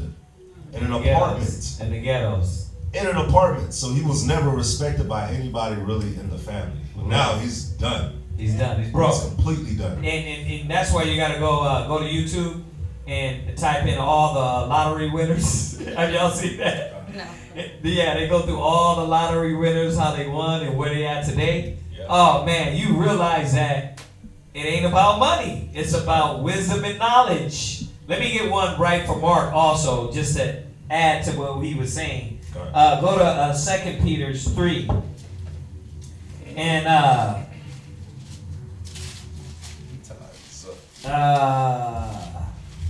you know what? Start from 3 and 1. Go to 2 Peter 3 verse 1. This second epistle, beloved, I now write unto you, in both which I stir up your pure minds by way of remembrance. Right. Check this out. Right. That ye may be mindful of the words which were spoken before by the holy prophets. See, and this is what we're telling all Israel. We got to be mindful of the things that were spoken before, right? By the holy prophets. We got to remember all these prophecies. All these things that is going to come to pass and will come to pass. And it takes time, right? Go ahead. And of the commandment of us, the prophets of the Lord and Savior. Right, read. Knowing this first, that there shall come in the last days scoffers. And that's what you see. This is how we know we're in the last days. Because there's too many scoffers, right? That's what that cat is. He's a scoffer. Yeah, but not only him. On every level, you got scoffers in every part of society. In every part of society, and it all comes back to disobeying. Watch, look up the word scoffer so we can show you. What does a scoffer mean? Go ahead. So the last days, there should be scoffers. Go ahead. Walking after their own lust. See, really, you know what this all comes down to? Really? It ain't got nothing to do with no deep enlightenment, no deep, I gotta find me. It's, nigga, you are lustful. You want what you want. A lot of brothers and sisters in the truth, why they fall off and why they're going to fall off, is because they don't never want to do it the way the scriptures say. Because it doesn't line up with your lust. It does, exactly. It don't line up with what you want. I'm not doing that. Oh, brotherhood? Nah, that ain't lining up with the way I think. Oh, losing for Christ? That ain't lining up with what I think. I don't have to put myself through that. That old whack-ass, selfish mentality. Like he said about the Chester that, was in the rock band. He, how could you kill yourself with 6 kids? You're just selfish as hell. You got 6 kids. That means you didn't have no love for those kids. That nothing could have pushed you further past to say, wait a minute, I'm living for my children. If I can't live for me right now, I'm going to live for my children. But that's how the world, that's how America teaches you. No, it's about you. Once again, going through Google and Flipboard and all that stuff. But you see these rapper, Ariana Grande and the dude she was with before that killed himself. She knew what Mac Miller was on. She knew Mac Miller had depression. Right? But what happened? She broke up with him knowing that I can't handle all that. Right? But what she do? She get with another guy that got another mental disorder. This is a demon. I was just thinking about this today. She's a demon. She's getting with these people that got mental disorders. And these cats are killing themselves. Right? You see, this world ain't about nothing but yourself. And that's what it's going to come down to. When it all comes down to it, it's going to come down to what you want to do or what the Most High want. A lot of brothers and sisters in the school, in these schools, the reason why they don't battle for righteousness, because you just don't want to do it. I don't want to do that. You got your own high opinion because you don't want to do it. But that's how we know what days we're in. It ain't nothing deep. He said what to Saul? Obedience is better than sacrifice. Okay. It comes down a line. Do what the scriptures say or do what you want to do. Okay. And they're drawn away by their own lusts. Yeah. This is how we know what days we're in. Y'all get this? Okay. Go ahead. And saying, where is the promise of his coming? And what did they say, Mark? Where is the promise of his coming? Yeah, they've been saying that for 100, 200 years since grandma. Like, shut up, idiot. But have you seen the things that are coming to pass? Right? They don't see that during, let's go back to I did this. You can Google statistically the amount of earthquakes from 1990 to 1997. Wow. Right? And you can Google this stuff. And you can see from 97, 95 to 97, they move up. Then you can Google from 90s to 2000s. You start to see escalation. You can see everything increasing and escalating over time. This year alone was over 3,000 earthquakes. Right. Just alone, over 3,000. So it's an escalation. But their mind is what? Oh, they've been saying that. Oh, Christ has been gonna come back. No, I'm sorry, 13,000. 13,000? 13,507 earthquakes just this year. Wow. Just this year. Yeah, but now go back to the past year. You'll see it's an increasing. So when the Most High said, "Blessed is your eyes, for they see," we're looking at everything circumspect. We're not sitting down thinking about the stocks and thinking about damn America. We're thinking about the will of the Most High, man. That's why this is hard for a lot of people. This is hard for a lot of people. Why? Because it's all about their lust fighting against the desire and will of the Most High. And we know their outcome. They're going to be caught out there like a thief in the night. That's the outcome. You're going to be caught out there like a thief in the night. Yahweh Shai is going to come, and right when you fall off, it's going to be late. You turned your back at the wrong time. You spent 10, 15 years in the truth, and then you finally like, you know what? I'm done with this. Yahweh Shai is going to creep in. You spent 20 years, 30 years in the truth, and then you know what? He delayed his coming. Most High, he's going to come out of nowhere. I got a scripture. I'm not finished with mine, though. Oh. I'm not finished with mine. Go ahead, read that. I got the definition of scoffer, though. Scoffer, what you got? Yeah, a scoffer. Dang it. Uh-huh. A scoffer is one that mocks. One that what? Mocks. Yeah, man, you got a lot of people mocking. Whether it's the Egyptology community, whether it's them on Facebook talking about the Jews, you're Africans, you're a scoffer, dude. You know what I mean? And whether you're talking about we ain't the Israelites, you're a scoffer. You ain't even got no information. You just it's just you mocking, right? Go ahead. One that derisities or reproaches in the language of contempt. Right. So speaking of the Most High, speaking of the Word in this contempt way. What else? You got derision, to ridicule, reproach, right? Contempt, expression of scorn or contempt. Well, y'all know what it is. God. That's what is going to increase. But what is the point here? Come on, read that. Where is the promise of his coming? For since the fathers fell asleep. And what did he tell you? What did that dude tell you? Oh, since my grandma. He was saying the slaves. Yeah, since we were slaves, they've been saying that. Bruh, what's crazy is, how did Paul, Peter, and all these men know that you was going to say that, idiot? What is this? Is this a crystal ball? How did he know your dumb ass your dumb buttocks was going to say that? How did he know that? You see, because it was typical with our people, they're faithless. It's typical with these scoffers. Go ahead. Fell asleep, all things continue as they were from the beginning of the creation. Yeah, y'all been saying this since the beginning of time. But guess what? Everything's still the same. Right? Go ahead.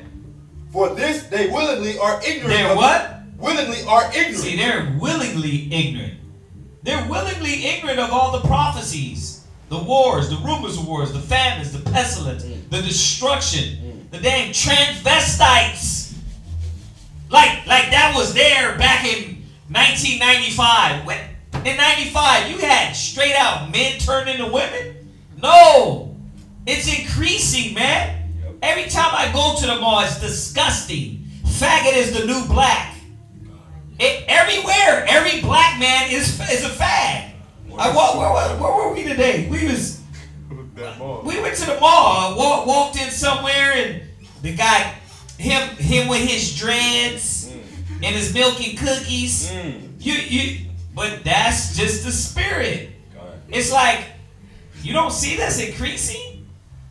Y'all don't see this? It's crazy. What you was gonna say, sis? I see it increasing. Oh, I God. was gonna say they don't believe because that scripture that talks about a day to the Most High is 1,000 years. Right. To us, so. Right. Well, yeah. It's verse 8. This verse 8. No. Yeah, we're gonna read down. We're gonna go right into it too. Go ahead. I was gonna say, as a relatively young man, 29. Yeah. Like, I remember growing up in the 90s, early 2000s. Yeah. It was a shame for a man to be Right. Somebody call you gay. You get hit with a brick. It's like saying your mama. And You get hit with a brick in the back of the head. You talking about you a faggot. That was a fighting word. You was a Bonte boy in New York? Oh, you get beat down. Shut up, Bonte boy. But nowadays you talk to the cats. This same cat, it's a gay dude in this slam they follow.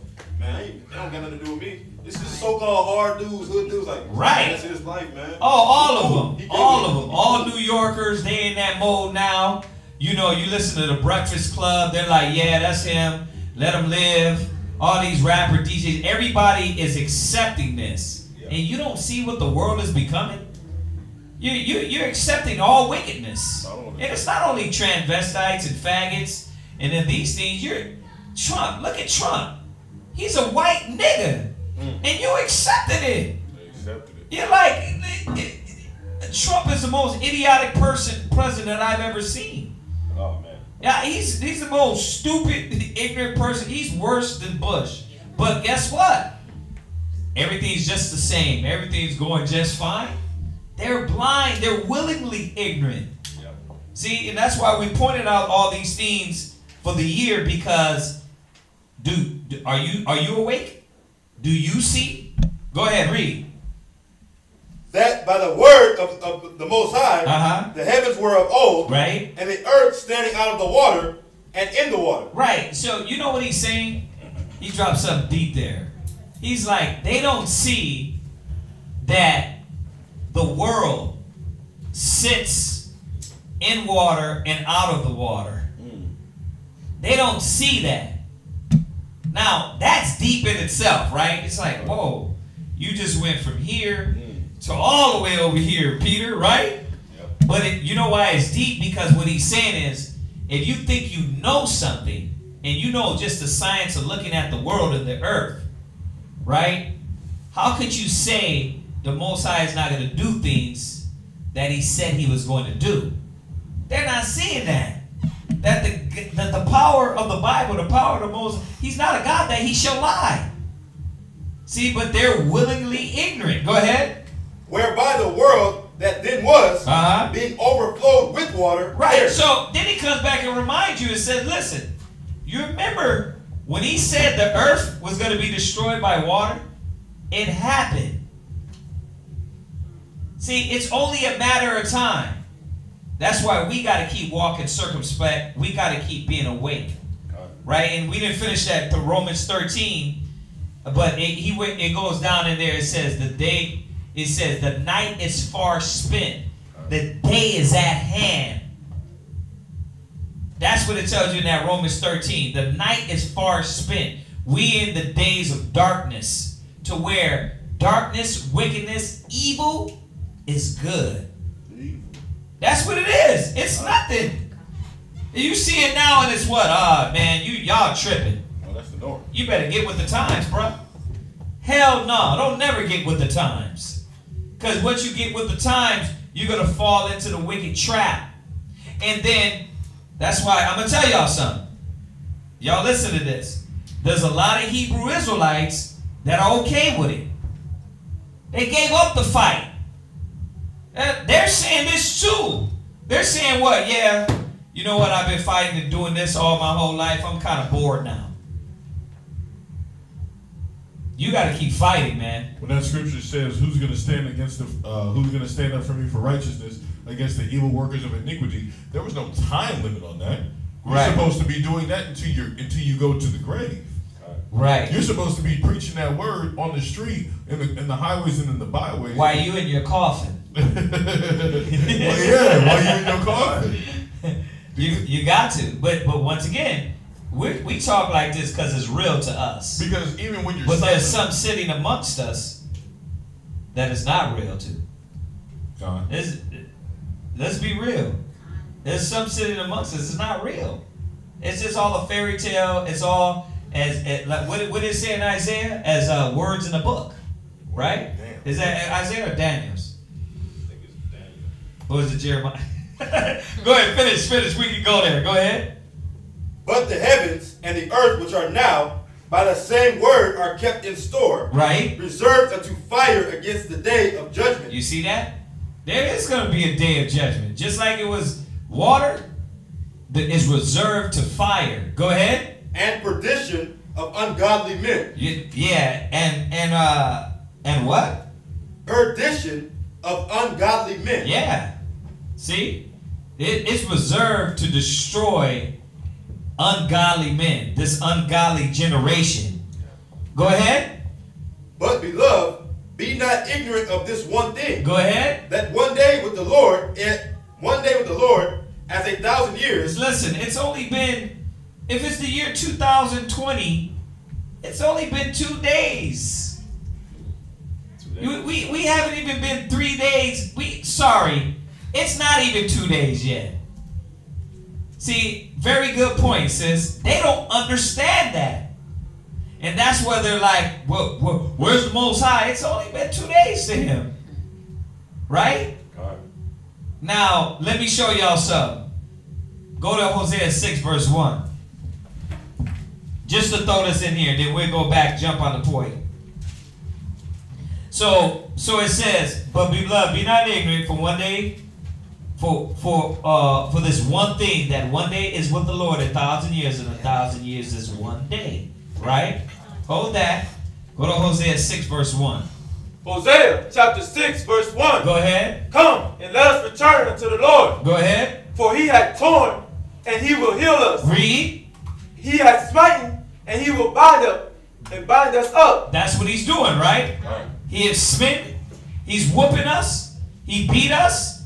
Captivity. And what is he doing now? He's binding up Israel, right? God. Go ahead. After 2 days, he will revive us. Okay. Are we not being revived in day 2? God. Right? God. Go ahead. In the 3rd day, he will raise us up. And Go ahead. And we shall live in his sight. Listen, you put it together. I ain't going to say nothing. In the 3rd day, we will live in his sight. Hey, all I'm saying is they don't know. You understand? They don't know. Now, I'm not saying I know. I'm not saying we know the time. All I'm saying is I'm reading the Bible, and it's telling us that the 3rd day we're going to live in his sight. So when is that? Now, don't trip out. Don't trip out. I know they said, so brother, the year 3000? No man knoweth, neither the time nor the season. Right? And Daniel 7:25, they changed the times and the laws, right? So we don't know. I'm just showing you that the Most High is showing us you gotta endure to the end. Y'all see that? We don't know what time we're in. But bless your eyes because we can see what's going on in the world. Y'all see this? He has to come as a thief in the night. If you knew, you would be getting ready. You would be clean, white robes. You would be pure. Sisters would be talking to their husband. Yes, Lord. They'd be coming in. Yes, Lord. What could I get for you? Right? Brothers be like, Shalom, Aki, how about Shemel Shabrakatah? Hey, I heard y'all had this going on over there after school. I'm ready. Put me in. What day, bro? Every day. Literally. I'm ready to do this. You knew when Christ was coming back, everybody be diligent. Exactly. Well, who can be diligent and not know? Remember what did he told Thomas? He said, blessed are your eyes for your sin, but blessed is he who have not seen And believe. Yep. See, we do it. Do we see? Are we awake? Con? We're awake. We still see. He's not leaving us comfortless. Speak on. All right, sit down. Go ahead and finish reading in Peter's. Verse 9. Uh-huh. The Lord is not slack concerning his promise. Right. The Lord is not slack concerning his promise. Niggas lie. Right. The devil's a liar. Right. But the Most High is not a lie. Y'all get this? The Most High is going to do it. That's why it says, in patient possess ye your souls. Go ahead. As some men count slackness. Yeah, as some men count slackness. I don't want to hear you. Nigga, you can't pay your bills. You don't know if you're going to make it down the street in the next 30 minutes. And you're trying to tell me that the Most High slack? All right, can I borrow $1 million? Right, you'll get me, right? How about not $1 million? Let me $500. Yeah, I got you. When? Why? Because you can't trust that. Yep. You can't trust that, but I can trust the Most High. He said it and he did it, right? Go ahead. Check this out. This is the definition of slack. It says characterized by the act of slowness or sluggishness or lack of energy. The Most High is not slack because look at the signs and the times. Look at all these things. That means he's gonna deliver. Like That's that. why, we're showing you about transvestites. We're showing you about the priests. We're showing you about. We're gonna go into the other things too, but y'all know all these things. So don't sleep. Go ahead. But it's long suffering towards us. He is what? Long suffering towards us. That's another thing I was going through the other day. I was going through. Woe to you that desire the day of the Lord. And I found another scripture in Proverbs. And I'm misquoting it, but it said about wishing calamity will come. It says you shouldn't be wishing for calamity to come. And then that scripture popped back in my head. Woe to you that desire the day of the Lord. Which day shall it be for you? Right? The Most High ain't here yet, because if he popped in now, a lot of the chosen wouldn't be prepared. You still got to clean yourself up a lot more. He's giving them the opportunity so they won't say, well, I didn't have time. Right? The righteous still got to be summoned up and called and walk that path. Go ahead. Not willing that any should perish. See, the Most High don't want you to die. Go ahead. But that all should come to repentance. Read. But the day of the Lord will come as a thief in the night. There you go. The day of the Most High is going to come as a thief in the night. That's why, so you can run around with this, oh, well, yeah, they've been saying that for a million years. But the Most High is going to smack you like a thief. What thief tells you, hey, yeah, I'm finna rob you. This is Tyrone. Or this is Bob from accountant. You're finna get robbed, nigga. Right? We're gonna fire you and not pay you anything. Right? Which ones tell you that? No. The thief fires you. Right? The thief, Tyrone, he runs up behind you and knocks you upside the head. Go ahead, read. In the which the heavens shall pass away, right, with a great noise. Read. And the elements shall melt with fervent heat. Go ahead. The earth also and the works that are therein shall be burnt up. Read. Seeing then that all these things shall be dissolved, right, what manner of persons ought ye be? That's what you need to be worried about. You trying to worry about the day of destruction. You trying to worry about when the wicked gonna fall. I can't wait till Esau comes down. I can't wait. I can't wait. Con. But what manner of person are you? Yeah. Where's your conversation at? Did you want that? Was it in Proverbs 24? Proverbs 24, 17 and 18? Yeah, I think so. It says, rejoice not when thine enemy falleth. Right. And let not thy heart be glad when he stumbleth. Lest the Lord see it, and it displease him, and he turn away his wrath from him. Right. Yeah. Where's our mind at? That's the point why I brought that out. Is woe to you that desire this calamity and this destruction that's coming. Right? Right. So go ahead, read on. What manner of persons ought ye to be in all holy conversation? Yeah, that's what you're supposed to be. What are you talking about? The work, the will, the duty and service of the Most High. That's what you should be asking yourself. How to get better in the spirit. Like, you've been in how long? You got brothers and sisters being 2 years talking about, I'm done with this. The monotony. What monotony? You ain't did nothing. Your whole life you lived under Satan. Drugs, stripping, drug dealing, killing, murdering, popping pills. What do you... They gave a whole year in the eyes of the Most High. What is 2 years? no, 2 years. Not 1,000 years. What is 2 years? 3 years in the eyes of the Most High. 10 years. What is that in the eyes of the Most High? What is that? So what did you give?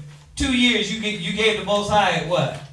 How many seconds is that? Oh, you're speaking. How many seconds of righteousness did you give the Most High? If he looks at a day as 1,000 years and 1,000 years as a day, what is 2 years? So you gave, okay, so 1,000 years, 500, okay, 125. 62 years is 6 months. 31 years is 3 months and 45 minutes. 15 years is 1 month. 15 years is 1.5 months, 22 minutes and 30 He's seconds. breaking down, if the day of the Lord is 1,000 years and 1,000 years is a day, what would our days be to the Most High? So 3 years would be 9 months, 5 minutes, and 7 So if seconds. you've been in the truth 3 years, that's only 9 months to the Most High. You're barely a newborn. You see that? Like, what are you giving and what are you complaining about? You're supposed to be saying, man, and then if you've been in longer and you've been BSing, you've been in longer and you've been playing around, you haven't even started yet. You made it to the finish, you made it to the start line, and you turn backwards and start running the other way. They blow the gun. Pow! You like, you ain't even started yet. You got to backtrack and come back up to the line and start moving forward. This is how we got to look at it. Go ahead. And godliness, looking for and hasting unto the coming of the day of the Most High. Yeah, that's what you're supposed to be looking for. The hasting, the day coming. How could I get more clean, more righteous, more holy, more pure? We're looking around and we're going through all these things. Come on, let's jump back. Go ahead. That's it on that. You want to do it? No, you're right. That's where you're at. Give me Psalms chapter 50, verse 16. Psalms chapter 50, verse 16. Because what's dope is the reason why people act like this and they carry themselves like that is because as a pastor, you're the leader of the Most High's flock. You're the leader of the people. One reason, well, the main reason why the world is out of course and why people carry themselves the way they do, and why we got people in the world like your friend, like my people, that think that exact same way, because even my mom thinks like that. She says the same thing. But one reason why they act like that is because... Does she call herself a Christian? Yeah. She's a Christian, but Christ ain't going to fulfill his plan. Exactly. Okay, I get it. Jehovah's Witness too. Right. Anyway, it's like... Oh, really? Yeah. Wow. One reason why they think like that is because it starts with the leaders, man. It starts with the pastors. It starts with the teachers. They're not teaching them anything worthy for them to get. But it also comes back to our slave master. It comes back to these nations. and what these nations have done to our people, especially in this time. Especially in this time. Go ahead and read that. Psalm chapter 50, verse 16. But unto the wicked, God said, what hast thou to do to declare my statutes, or that thou shouldest take my covenant into thy mouth? Yeah, so think about that. What does a nation have? Why do they even have the Bible? Why are they teaching the Bible to us? That's why our people are in the conditions and the mentality that they're in right now. Why do they set up theology schools and they have these pastors go to these theology schools to learn the word, to come back and teach our people? It's to keep you destroyed. It's to keep our people thinking the way that your friend was thinking. It's to keep our people thinking that, you know, it's a joke, it's a comic book. We're just gonna go in there and dance. Right. Speak the angel's tongue per se. Right. And what's crazy is it's 2018, and one reason why I put this class together is because you're seeing it. It's been happening, but look at how much worse it's gotten. Just I always say this, man. Just when you think that the bar couldn't get any lower, it did. Yeah. It did. Can I get to real quick? Oh yeah. Go to Isaiah 9 verse 16, and then we're gonna go to Jeremiah, because we're talking about these last days, and I like the point he on is just showing that why they don't see the last days. Why don't our people see what's going on? Why they don't see that faggots is wrong, transvestite is wrong? It starts with the pastors, because when you look at the pastor, a pastor, right? Yeah. He's protecting a shepherd. Right. He's supposed to. He's supposed to. So the shepherd protects the sheep. Supposed to. Right? Right. When you look at the sheep is super defenseless. Right. He can barely see. Uh-huh. Unless you get like 5 feet. Unless you get like 5 feet from a sheep, right? The sheep won't really be able to see you. He won't be able to make you out. Right. So you'll have a wolf approaching the sheep, and he doesn't see him. Right. So that's why you have to have a shepherd to protect the sheep. A sheep has no defenses. He can barely run. Now, when you talk about shepherds, remember, we're talking about these last day prophecies and the things that why our people are not seeing and why we see. We're talking about also the politicians. We're talking about the government.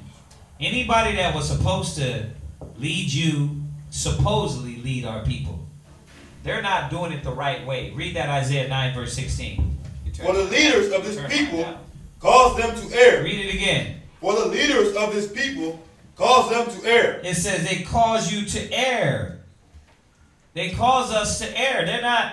They have not taught our people the truth. They have not taught our people the scriptures. They have not showed our people the things that the Most High promised. They cause you to err. Go ahead. And they that are led of them are destroyed. And they that are led of them, what's going to happen to a lot of our people, man? You're sitting back and you ain't prepared. Our people is not prepared for all the things that the Most High promised that was going to happen. God. See, go from there. Go ahead. Let's show you how they have blinded our people. Go to Jeremiah. Go to Jeremiah 8 verse 11. Go to Jeremiah 8 and 11. And these are the things, man. This is why we got to keep this knowledge at the forefront of our mind. So you can constantly be pushing forward. The scripture says, here's the patience and faith of the saints. When what? When we see the destruction of the wicked. When we see all these prophecies coming to pass. You know, whether good or bad. It's an enlightenment to us. Oh, okay. There's more of this transvestites popping up. That's the prophecies coming to pass. There's more destruction and wars and rumors of wars and this nation rising against this nation. Oh, okay. Oh, Trump's a psychopath. Ah, it's all coming to a head. Barakatah Yahweh. Right? That's what we supposed to be saying. But these pastors and preachers and politicians and leaders come in, and what do? They cause our people to err. Oh, no, they're doomsday. These guys are a cult. They just hate everybody. They hate living. They're the what did they call us back in the 90s? The prophets of doom. Reagan called, not in the 90s, before that, he called the Israelites the prophet of doom. Yeah. But it's only our people that like that too, because Esau knows. Yeah. I read an article the other day, I think it was on RT, it was like 2 or 3 months ago.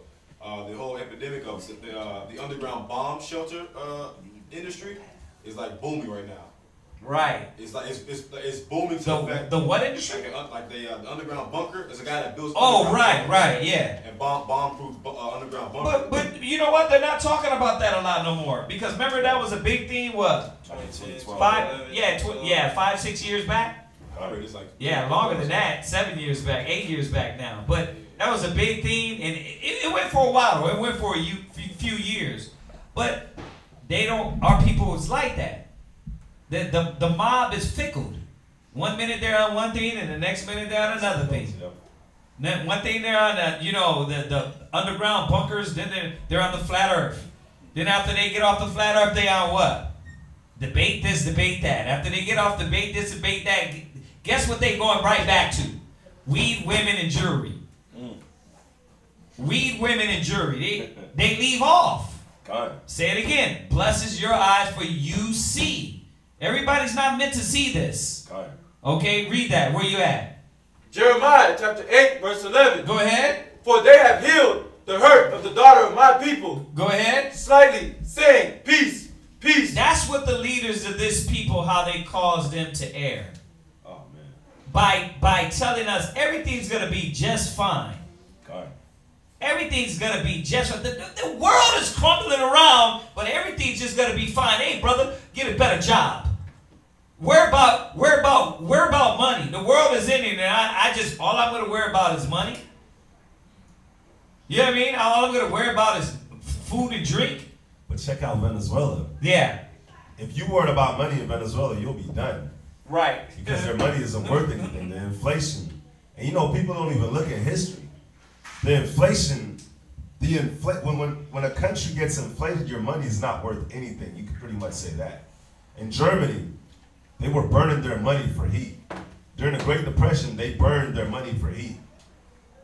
So what is this paper that you're putting your trust into? It's nothing. Especially now in Venezuela, like the money, like the inflation went up by like 1,000%. Wow. Something like that. It's a crazy number that it went up by. Their money's not worth anything now. Yeah, it's ridiculous. But read this too. Go to Ezekiel chapter 13, verse 10. Hold on, can I finish this one? Oh, God. Let me finish it real quick, and then we'll jump there. Go ahead. Where Jeremiah? Jeremiah, where you were reading. Go ahead. For they have healed the hurt of the daughter of my people. Yeah, they healed that hurt. Right? You know, when you were supposed to be, you got the knowledge, you got the truth, right? And you start waking up, and because the hurt and the pain, right? For all the affliction that our people were going through, and you got angry over here, you got mad at this person and this job, and you start seeing the world for what it is. But then you came into the truth, and you started listening to, well, what are you doing over there? Right? Are you doing really anything that's affecting your people? Because that's what they tell you when you're in the truth, right? Well, what are you doing over there? You guys are in your little circle, right? You're doing your thing. Well, what are you changing, right? And that's how they change your mind, to where now you start second guessing. You forget about the prophecies. You wanna wash your mind of the wisdom of the word, right? Listen, if you haven't had that demon on you, you just look around. You got a lot of people that got that spirit on them. I'm gonna blank myself out and block my mind out of everything I was taught or shown. I'm gonna block my mind out of all the things that's going on in the world and just put me back in the matrix. I don't want to remember nothing. Nothing. Because wisdom makes you accountable. Yeah. It's funny because that's what he said as well. He said, well, what are you doing for the youth? Right. What are y'all doing for the youth? More than you? That's what I said. I was like, well, more than you? Bro, we do more for the youth in the first hour of living than you do in your whole lifespan. He said, because he travels a lot. He said, all y'all do is sit on the street corners and yell out stuff that people's not hearing. I said, why? He's like, nobody's hearing that. I said, well, that's funny. I said, well, I heard it. He was like, exactly. That's you. You're in a cult. I'm like, well, I guess I'll be it. So I heard it. Yeah. All the brothers and sisters online heard it. Yeah. Bro, and that's what they're not seeing, that it is an awakening. But it ain't meant for everybody. And you know when he said, like, what are we doing for the people? Right. He's looking at, like, LeBron James and them holding basketball academies. Stuff like that. Like who cares about that? Now you do it for the people because you can bounce a damn ball. Exactly. Like, he's not looking at the fact that what we do is we teach and show people how to fish. Right. We're not giving you the fish. Right. Now, we do give you the fish too. Don't get me wrong, but we're teaching you how to fish. Right. And we're teaching people how to actually deal with their families. You don't see that. That's the world why don't see that. That's why it says in the last days it should be scoffers. Yep. Because they want to bring you down with what they believe. You believe that, that's fine. I'm going to stick with what I believe because I see it coming to pass. I see the reality of what's happening in my life. You understand why you turn, man, I wish I could talk to somebody like that. I would say, listen, nigga, look at Alton Sterling. Right? Look at Tamir Rice. I would say, look at Mike Brown. I'll say, listen, you want me to give you something 16, 17, 2018? How about I'll give you something 2019, nigga? You gonna be dragged out of the car because you simple as hell. But that's the thing. It's like, you forgot all of our people that being murdered? You forget all the things that's going on in the world because you got a good job? That's what disgusts me about a lot of Israel, man. They sell out their damn butthole for money, quick. But their people is nothing. The ghettos and the slums. Man. Forget them. I want to say, man, St. Louis, murder capital of the world right now. Right. So you got St. Louis, you got Baltimore, right. afterwards. Everybody knows when it was Chicago. So now you got St. Louis, you got Baltimore, then Chicago, Baton Rouge, where we was just right, and then New Orleans. It's our people. But, they don't. They don't care about that. A black man gets success, and he thinks he's God. He gets a little money, and he swears he's in a whole nother light. But this is the thing that the pastors and preachers did. If you buying your wife a $200,000 Lamborghini, you're teaching our people, man, that's what to chase. Exactly. You're not teaching. Why you didn't take that $200,000 and say, look, this is what we're going to do. We're going to build this in our community. We're going to do this. We're going to do that. $200,000? Yep. But the thing is that it's not about that. It's not about our people. Watch, read this. Come on, let's get through this one. Go ahead. Saying, peace, peace, when there is no peace. And that's what they do. Everything's all right. You guys are just angry, black man, something happened to you in your life, until they get pulled out of the car, until their family member gets shot. We're just angry. But with them, it's all peace. Jesus loves. Everything's going to be all right. Let's pray for the troops. Let's pray for America. I don't see nothing wrong in my... Bro, I live in a good neighborhood. I don't see nothing. Exactly. I got to work. Right. Until they get home invasion. Until somebody kicks in their door and puts them all on the ground with shotguns in their mouth. Yeah, you get shot because you live in your own house. Right. Like the man who got shot by a cop who walked in the wrong apartment. Right. Well, 2018. Right. 2018. 2018. Right. Not 1966. 2018. Matter of fact, that was in Dallas. She walked in the wrong apartment. Yeah. Because she was high. Yeah. She was high. I don't know how she did that. How did he leave his door open? That don't make no sense. You just a lot of the same guy leaves his door. He leaves his door open. Right, but you know what's gonna check him, Mark? What's gonna check him is what he loves. He loves the world. Yep. Well, guess what? The world don't got no love. The world ain't got no love, Poppy. You know what I mean? It's coming. Once you put that love out, the world will eat you up. And that's how you know this Negro don't live in reality. Because he's not realizing all these things around him. Finish that. Come on. No. Read down. Were they ashamed when they had committed abomination? Right. Nay, they were not at all ashamed. Go ahead. Neither could they blush. Therefore shall they fall among them that fall. Right. See, they're not worried about cleaning up the wickedness they're doing, because the prophets, these fake pastors and preachers and politicians and leaders, they got their mind into everything else. So now they can't even see, man. Our people cannot see. That's why if the blind lead the blind, they gonna all fall in the ditch.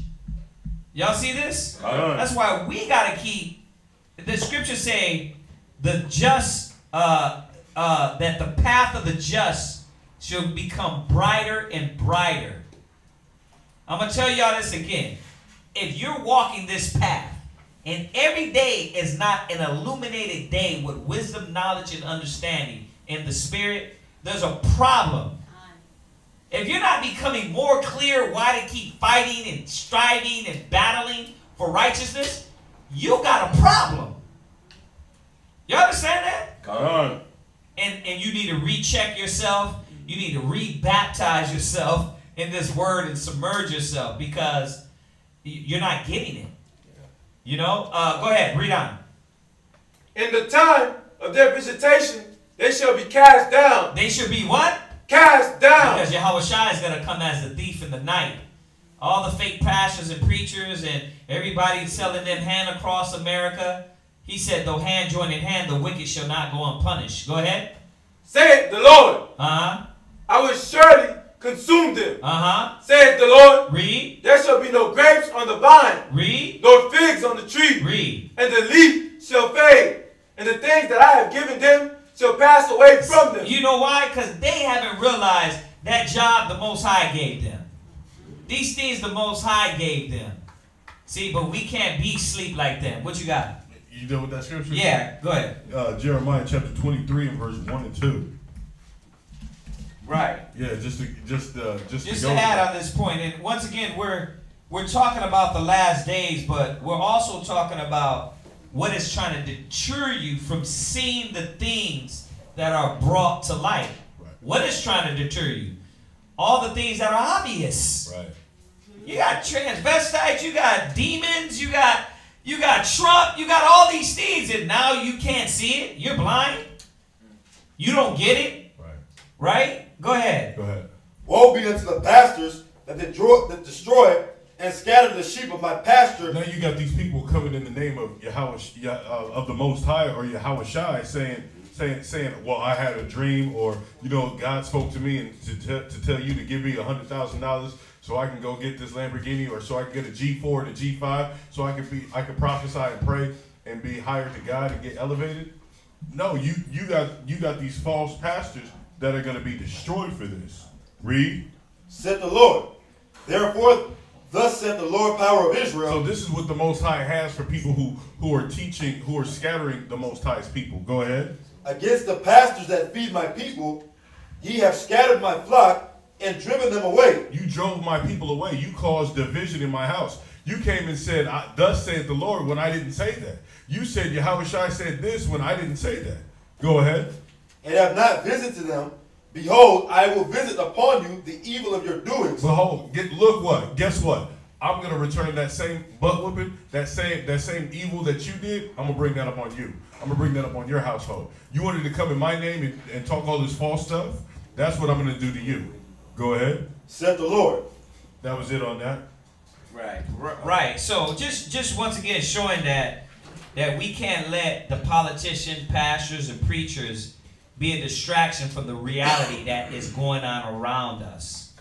All right? It's going to go to Ezekiel chapter 13, verse 10. Yeah, I kind of jumped to it earlier, but it's beautiful. I really wanted to get this one out, though. It's Ezekiel chapter 13, verse 10. Ezekiel chapter 13, verse 10. Go ahead. Because they have seduced my people. So what have these pastors have done? Right. Seduced my people. See, they've seduced us. Especially, man, everybody is literally under like a spell. They're not the same. Everybody's seduced with some form of spirit. When you was a child, you was born with this upright innocency. But what happened? As you got older, you got seduced. And even now as adults, we in America, man, it's seduced land here. There you go. It's literally seduced land because there's so many ways that you can get seduced. You get seduced by the music, by the television, but the worst of all is that you're getting seduced by the pastors, the preachers, which is the people that should be taking you out of the seduction and putting you into the seducing of the Most High. Well, read it. Come on, keep reading. Peace, and there was no peace. Yeah, peace, but there's no peace. Read. And one built up a wall, and lo, others daubed it with untempered mortar. So pretty much you built this wall up, like right here. Oh, it's covered, but it's a brick wall. But you didn't lay down no cement on the brick wall. So it's just a brick wall. Like you could literally just run through it.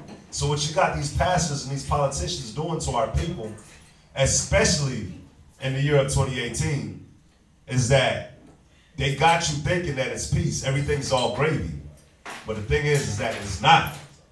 They got you thinking that the American military really is as strong as it seems. When you think about it, the American military is literally everywhere but America. So if somebody really wanted to, if a country wanted to come and invade America, where are they at? They're in Japan, they're in Germany, they're all over the world. We're going to touch on those scriptures too. But you believe in that, you put your trust in that. You put your trust in some money that's going to fall. That's that brick wall that you built up that don't got no cement to hold it. So as soon as you come up and you blow on it, it's like the story, man, with the three little pigs. Right. I'll huff and I'll puff and I'll blow your house down. The one smart pig actually built his house with the brick and with the mortar. Everybody else built their houses on something that can be blown down easily. And you see it. And as soon as something small, something simple happens to these people, they don't know how to deal with it. Mentally, they're done.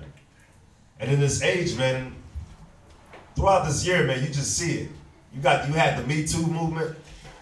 Instead of you telling these women, listen, dress appropriately, carry yourself a certain way, you're telling them, no, get your nipples pierced, walk around with no top on so everybody can see your nipples, wear spandex, and what you think's gonna happen? She said, well, if she gonna do it, I'm gonna do it too. What you think's gonna happen with these beastly men? You're a beastly woman. You got nothing but beastly men. What's up, Alex? What's the Me Too movement? I don't know what that is. The Me Too movement is what they got Bill Cosby in jail for. So pretty much, you got these women, you got it's going back to like that, the world is out of course. The Most High said in Jeremiah, I'll make a new thing on the earth, a woman shall compass a man. So you got the woman and the man's role changing. So instead of the woman being what she was made to be. Well, the Me Too movement was all the women in the past that got raped by that got raped by Bill Cosby, supposedly, right? They come up and Harvey Weinstein. And Harvey Weinstein, they start telling, coming out saying that they were raped also. That was the Me Too movement. But now you got other people that are riding that coattail. So, and that's what he's talking about. Not necessarily the rape part, but the part of them riding that coattail. Like, okay, I think it was who was it that said I'm scared of going? It was one actor, white dude. He said, I'm scared to go on dates now. I don't want to be. He said, I don't want to be part of the Me Too movement. Because what he's seen is, what the point the brother's making is that they've given this now all the way to where women can be butt naked, women can do all these things, but if you start to try to talk to them, you can be breast out and everything. If I say, hey, I like your breast, see, you're disrespecting me. You'll be fine. Right? That is the Me Too movement mentality, what he's talking about. It's chaotic. It's chaotic. It's madness. Yeah. Yeah. And that's that wall that they put up now for women that want to carry on in that wicked lifestyle. That was Henry Cavill. Superman. Yeah, that's He what said him. that. He did say that. How did you know that? Did you look it up? Yeah, he said that. I was just gonna say that that's basically them just not wanting to be accountable for their own lust. Exactly. Because had they just said no and walked away and left off having an opportunity to be behind the camera, yes, do a job, but you were lusting after the fame, but the money, all that coming along with that. Now that brings us to this other point we're talking about. Look at where in 2018 how the world has escalated with the spirit of lust. This year we had to go into a lot of classes dealing with that spirit of lust. Like next year, this is going to be people just walking around butt naked. I mean, they're already doing it in New York, but this spirit of lust is consuming. Now, when you got in the neighborhoods that they have no more discretion or no more care about themselves, we know Hollywood weird, they were going to do that anyway, right? We know that. They were going to walk around and be flamboyant and be butt naked and show their breasts and nipples. But now you got the average black man, black woman, young women doing these things. This is the generation to where by 2020, where are we going to be at on the lust meter? And right? And that's the thing. Yeah. It's that when your eyes are open and you're seeing it right now, and you're just seeing it escalating, and it's escalating, it's escalating. It's showing you, man, like it's not the time to even pull back. Yeah. I can see why the scripture says, "Woe unto you that turn back, that look it back, that put your hand to the plow and go back." Because what are you going back to? You see where it's headed. You literally see where it's headed, and you want to go back to that. You want to be a part of that. There's no in between. You can't be lukewarm. You're either hot or you're cold.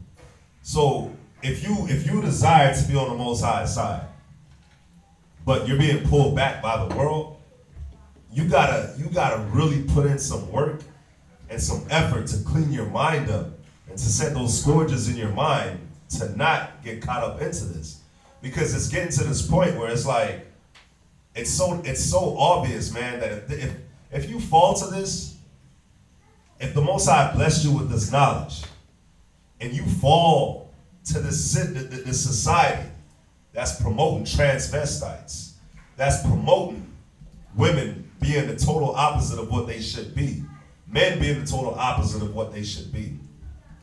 The mind state of these people, the kids, look at the kids, man. Every child wants to be a rapper now. That's all they care about. You know how many times, man, we're in the mall and you ask somebody, what do you want to do? I'm looking for a job.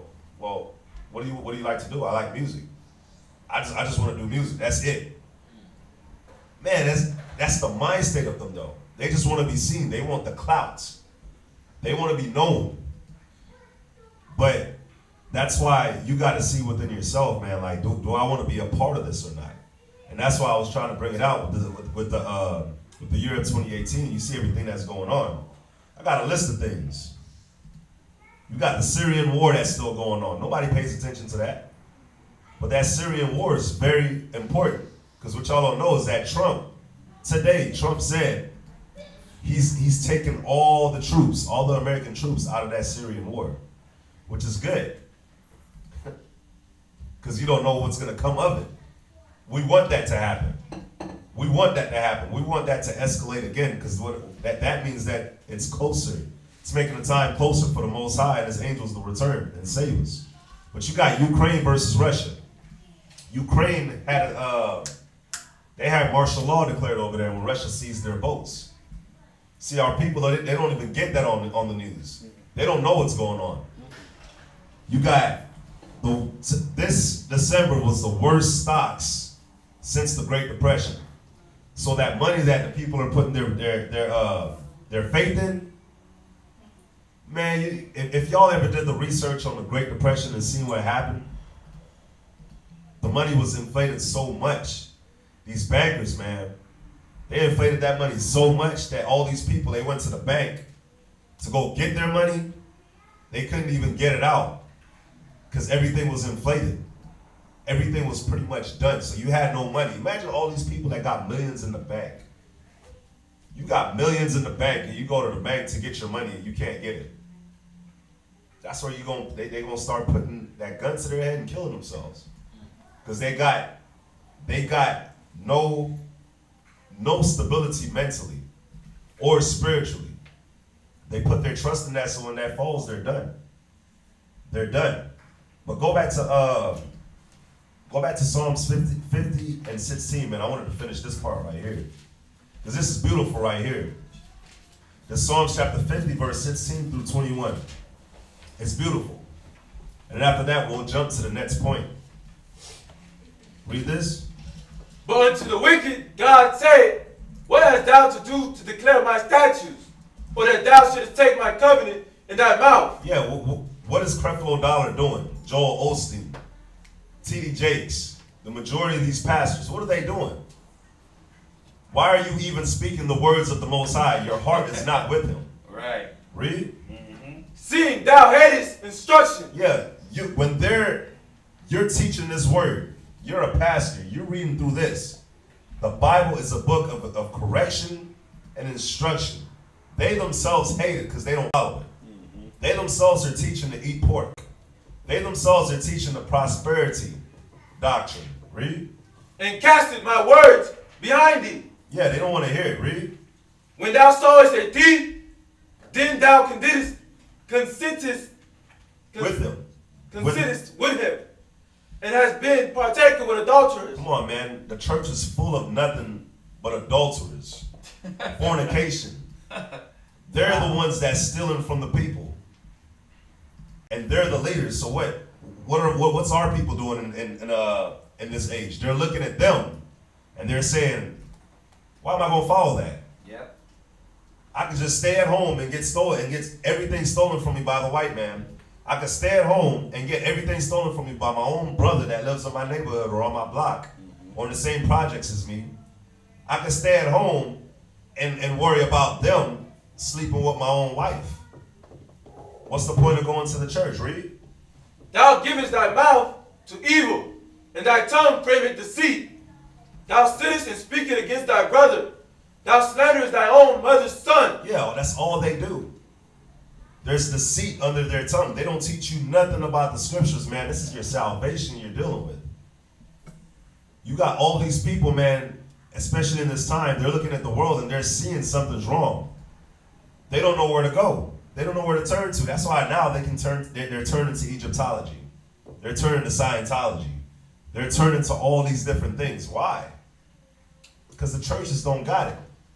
The pastors don't got it. What's up? That's why I'll wait until you finish the scripture, because I got a scripture to go with what you're talking about. Yeah, keep reading, brother. These things hast thou done, and I kept silence. Thou thoughtest that I was a God. Thou thoughtest that I was altogether such an one as thyself. But I will reprove thee and set them in order before thine eyes. So these pastors, man, they really think that the Most High is with them because they're prospering. And then, even worse, you'll have a couple people that go to their church and really follow their doctrine and their beliefs and get in that mind state. Only because they're successful. Only because of that. And then they end up being successful. And then they just make it all worse. They really think that the Most High is with them. Look at my car. Look at my wife. Look at my house. Yep. Look at everything that I've gotten. I'm blessed. You see the celebrities, they do it all the time. Especially when Big Sean came out with that song, Blessed. So now people really think that vanity, possessions is what makes you blessed. Right. And not actually a sound mind. Not actually a sound spirit. Not the fact that you can feed people, but you can teach people how to feed. That's actually the blessing. Not the fact that I can give you food. I can teach you how to get food. I can teach you how to deal with your family. But they don't look at it like that. You got anything? God. And this is what the Most High calls those pastors. Isaiah 56 and verse 11.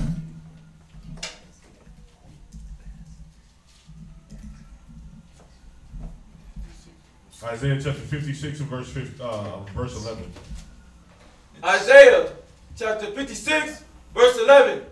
Yea, they are greedy dogs. So what did he call Creflo Dollar?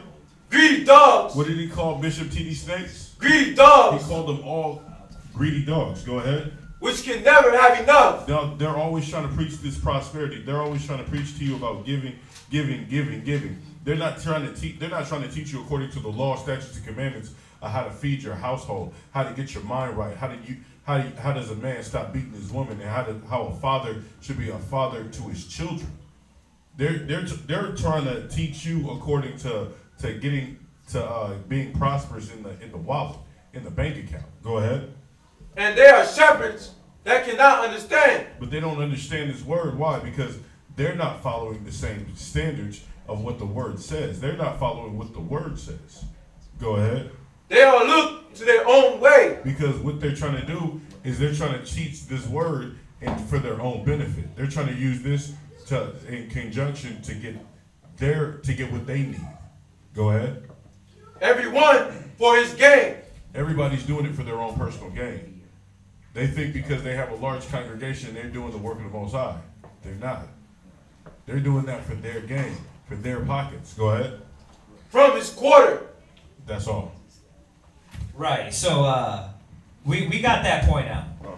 That part of the blindness is because a lot of the prophets, pastors, I'm gonna say it again, the politicians, whoever you looked up to, has blinded our people and blinded their minds. So, from these things, go from there. Go to you got Timothy's. Yeah. Where was that, real quick? 2 Timothy chapter 3 and verse 1. Right. 2 Timothy 3 and 1. Let's go there real quick. I didn't have a microphone to say that. Oh. I was like. Here, hold it. On the 2 Timothy chapter 3 and verse 1. It's wireless. It's wireless. It's the wireless mic. My voice, no. But go ahead and read that. Read that too. This know also, that in the last days perilous times shall come. So this fearful, dreadful time is going to come. That's not talking about a future prophecy. That's what we're living in right now. Back then, they knew this was going to come. That's what we are living in. That's what we're talking about. This 2018, this ain't nothing brand new. This is what we are living in daily, continually. This perilous time is right now. They will come and they are here. Go ahead. For men shall be lovers of their own selves. So you look at how many people are self-centered and conceited nowadays. Everybody walking around like they're on this high horse. But that's where you go with Instagram. That's where you go with Facebook. That's where you go with Snapchat. Right. It's all about the physical. It's all about the outward appearance. Right. I mean, isn't this the epitome of of Satan? Like about oneself, lust, your desire. Like they have moved the whole world into this mind state. If you go to these, like if you look at people's Instagrams or Snapchats throughout the world, I realized that it's not only here in America. At first I was thinking like, this is here in America. No. Everybody thinks they're Kim Kardashian. Some chick in damn India puts pounds of makeup on and thinks she's Kim Kardashian in India. Why? Because the Beast promoted that, and guess what? Some bum over in Africa, right? She thinks she's the African Kim Kardashian. So what does she do? She pounds her face with pounds of makeup and 75 filters and promoting her flesh. Everything, the whole world is geared towards this spirit of outward appearance, the physical, the lust of the flesh, fake booties, and that's what you're going to worship, right? This is where you talk about these perilous times. Man, Jeremiah chapter 51 verse 6, just on that point. Just on that point, because it doesn't matter where you go in the world at this point. Everything flows in the same way. Yeah. The only difference that makes America different from like a Jamaica or a Haiti or a Cuba or a South America is that America has more. They have more of the abundance. They have more possessions. But it doesn't matter where you go, that spirit is there. Right. Those demons are there.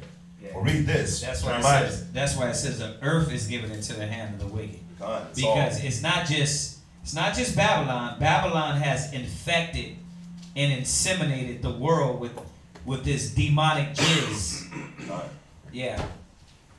Jeremiah chapter 51, verse 6. Go ahead. Flee out of the midst of Babylon and deliver every man his soul. So this is not talking about actually running. Because the whole world is finished. What it's telling you is to flee out of the mind state of America. Read. Be not cut off in her iniquity. Yeah, because America is going to get cut off. You can see it. Babylon is fallen. America is fallen. There's no moral code here anymore. Come on, man. Donald Trump was getting laughed at the UN about 2 months ago. They literally laughed at him. And he said that they were laughing with him. Try to defend himself. So think about it. America is that golden country. If the leader of this golden country is being laughed at, it's done. Nobody takes him seriously. Read. For this is the time of the Lord's vengeance. Yeah, this vengeance is coming, man. And you don't want to be caught sleeping. You don't want to be caught. You don't want to be one of those virgins that's not prepared. I like what you were saying earlier about when you wake up every day, it should be something in your mind that keeps you going. It should be something, man. Like, if you wake up, if you're not praying every morning that you wake up, you should say, you know what? Let me make sure I start praying every morning. If you're waking up and you're hitting the snooze every time, you should say, you know what? Let me stop. Let me start trying to not hit the snooze. Let me wake up, not hit the snooze, pray. You start building this great pattern. You wake up, you don't hit the snooze, you pray. You might wake up 10 minutes early and read a chapter of Proverbs. Get your mind right. Get your day started off in the right way. If you're working with somebody and you know, man, this person is like this, they're like that, got some type of spirit on them, how about you try to, instead of avoid them, try to fix them? So it's like every day there's always something that you can do to get better spiritually. Yeah. You know what I mean? Keep reading. He will render unto her a recompense. Yeah, the Most High is going to render unto this place a recompense, man. So you don't want to be one of the ones that's caught up getting this vengeance of the Most High that was supposed to be meant for them. Now it's being meant on you. Not because you're joining hand in hand with them. Not literally, but with the same mind state. Read. Babylon had been a golden cup in the Lord's hand. Yeah, the Most High, just like he did with Pharaoh in Egypt, the Most High made this place the golden cup. Everybody wants to come here. Literally everybody. Everybody wants to be like America. It don't matter if you got money or you don't. Everybody wants to be like this place. Read. That made all the earth drunken. Yeah, but see, the thing is, when that golden cup that America has was the trannies, democracy, the false, or everything false that they put out, man. The TV, the music, all that. Everybody wants to be like her. So it doesn't matter where you go, because they're all following that same pattern. The same spirits that are here, they're over there too. It's just that it's poor. Read. The nations have drunken of her wine. Therefore the nations are mad. Yeah, and every nation now has picked up the democracy. The Japanese people, they don't dress how they used to dress. They dress like Americans now. The Middle Easterners, they're starting to have girlfriends and boyfriends. Where when they first came over here to America, it was like, what's a girlfriend and what's a boyfriend? They didn't know. But now, the American influence is getting on them. So they're starting to have girlfriends and boyfriends. They're starting to dress a certain type of way. The women now are starting to be out of order. That little, like I said, man, it said, gosh, I can't remember it. I think it's in Ezra's, man, where it talks about, it talked about the eagle, her wings spreading over to all the nations. Yeah, that's Ezra's. Yeah, that's America. They're literally everywhere. It's nowhere where their hands haven't been. So their influence is literally everywhere. You can't run from it. The only thing you can do has come out of the mind state. Read. Babylon is suddenly fallen and destroyed. Yeah, this place is fallen and it's destroyed. There's no coming back for America. And the sad thing is that our people, they don't know it. Imagine, man, our people that's blinded, man. When it goes down, they're done. Ain't no hope for them. Ain't no hope for them, man. They're done. Read. Howl for her. Take balm for her pain. If so be she may be healed. Yeah, trust me, if this place could have been healed, it would have been healed. It doesn't matter what president they put in office, it won't be healed. It's literally done. It doesn't matter how much money they borrow from China. That debt just keeps going up. They'll never be able to pay it back. Read. We would have healed Babylon, but she is not healed. Yeah, you can't heal this place. It's done. Yeah. But what's worse is, yeah, I'm speaking of the carnality, the money, the presidents, but really what it is, what makes this place done is the morality. There's no laws of God in this land. Yep. It's literally ran by Satan. Yep. And the tentacles, its reach is everywhere. So the whole world is literally given into the hands of the devil. The whole world now is, yeah, homosexuality is cool. Homosexuality is a choice. That's when you know that somebody's mind is literally warped now. When they say, yeah, they were born like that. So the Most High made the sun, the moon, the earth, the stars, everything perfectly, but he couldn't make a human perfect? Wow. Read. Forsake her, and let us go every one into his own country, for her judgment reaching unto heaven, and is lifted up even to the skies. Yeah, go onto your people. Not leave, but go on, not actually leave America, but go onto your own people.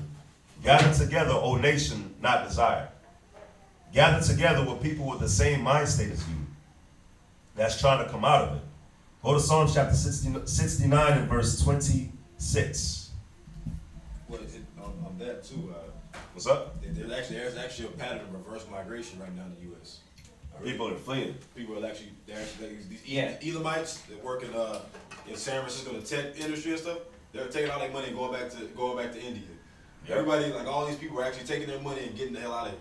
It's actually, they have a few articles. Yeah, that's gonna happen too, because as America implodes, they are gonna start physically going back to their people, you know. But the thing is, with us, we don't have a land.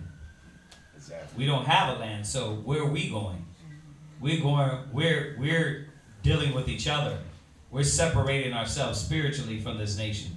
We're uniting where brothers and sisters gather. We're uniting in the spirit of the Most High in Christ. Yeah, go ahead. Read Psalms chapter 69, verse 26. You got anything? Yeah, Psalms chapter 69, verse 26. This right here is an amazing scripture too, man. It shows what these people have done to us. Read. Psalms chapter 69, verse 26. And it shows also why you have to come out of the mentality and separate yourself from it. Because you see it's just getting worse and worse. But this is what's happened to us. Read. For they persecute him whom thou hast smitten. So the Most High, he's the one that has us in this estate that we're in. The Most High is the one that scattered us all throughout the four corners of the earth, mixed us, mingled us with these Gentiles, these heathens. But what did they do? Read it from the top. For they persecute him whom thou hast smitten. Yeah, the Most High whooped us. But instead of them helping us, they persecute us. They made the whooping worse. Read. And they talk to the grief of those whom thou hast wounded. Yeah, they made it worse. The Most High wounded us. But what did they do? They made it worse. So what am I trying to say? I'm trying to say that you can't go to them. You can't go to them for any help. It don't matter where you go in the world. You ain't going to be able to get help from them. The only place you're going to be able to get help is coming back to the Most High. Coming back to the laws, statutes, and commandments of the Most High. And getting your mind washed and cleansed. Read. Add iniquity unto their iniquity. Yeah, because all they're doing is making us worse. If you're following along and going along with this age, it's making you worse.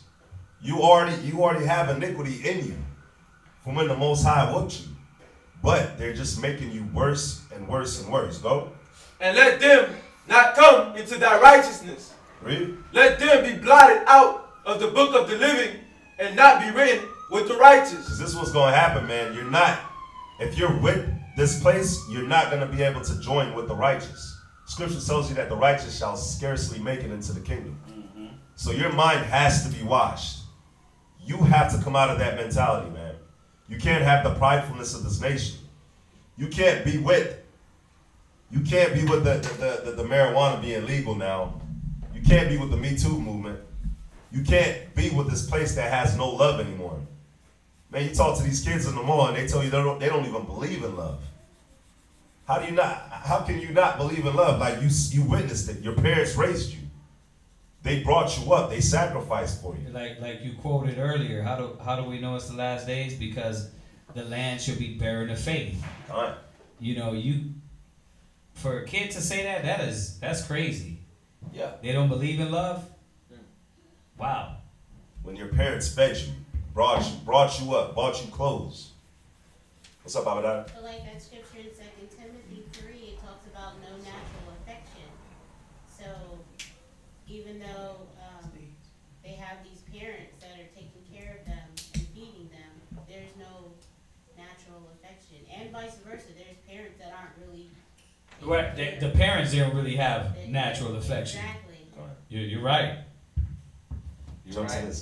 Go to 2 Ezra chapter 15, verse 5. And maybe that's what they're seeing. You know, they didn't see that love from their parents. That's crazy. Wow. Yep.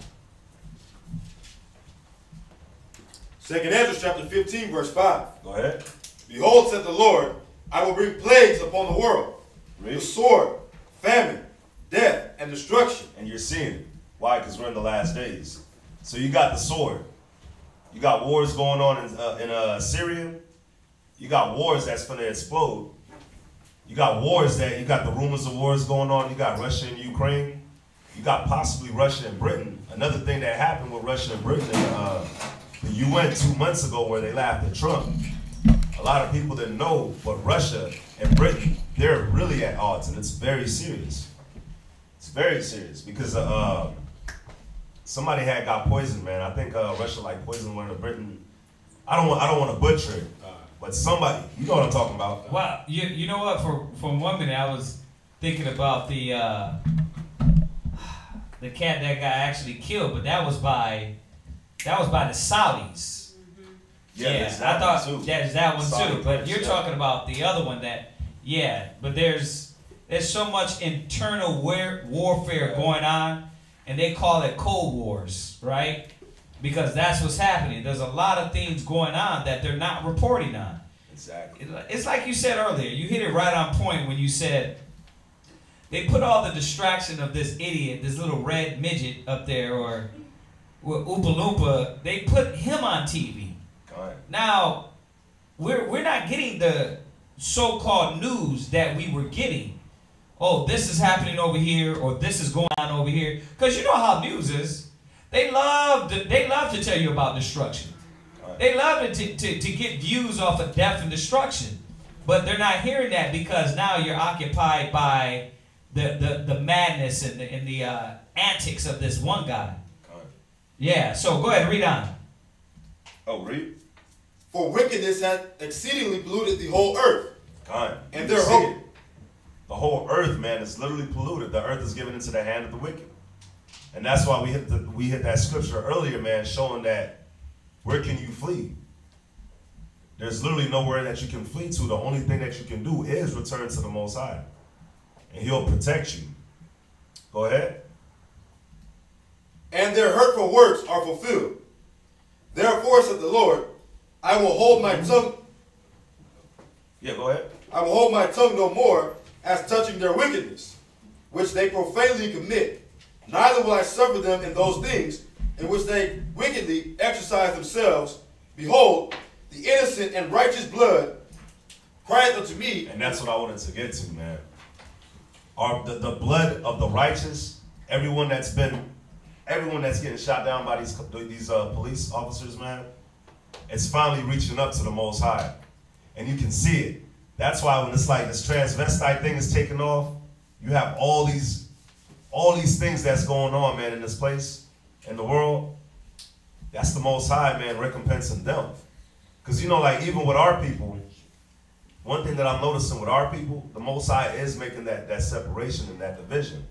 Where, yeah, like, we understand, like, the basic thing about the industry. We understand that they're using rappers and they're using these R&B singers to destroy our people mentally with the music. But you're starting to see that a lot of our people, a lot of these kids, believe it or not, they're actually not with that. They're actually tired of it. They don't want to hear that stuff no more. And what you're starting to see is that the other nations, the Gentiles, they're the ones that's starting to pick up on it. They're the ones that's starting to sell drugs and do drugs and get the tattoos on their face. They're the ones that's starting to do that. So you can see how the Most High is turning in the last days, and that division is being made. Go ahead. Souls of the just complain continually. Yeah, because we're complaining, man. We're not with it. That's why in Ezekiel it says, set a mark on the men on the men that sigh and cry. Yeah. So you see, there is a complaining going on in that It mark should be. said. It should be a complaining too. Yeah. You know, this is why we keep fighting. This is why we keep revealing all these secrets. This is why we go in the Bible and man, clean our mind up, because it should be a consistent daily crying to the Most High. Not this I'm comfortable spirit. Not this, oh, you know what? Let just calm down spirit. But really hating more and more the wickedness that's around us. That's what, when you look at the righteous men that were taken and that were delivered, it said because they hated wickedness. It didn't say they liked it, they were fine with it, they were cool with it. After a while, they just blended in. No, man, the righteous constantly went against the world they were in, because the world was filthy. Look at the Noahs, Moses, right? God. Abraham, Jacob, right? Look at all these men, Abel, God. all the men that stood up in their time, and we got to be the same way. God. Go ahead.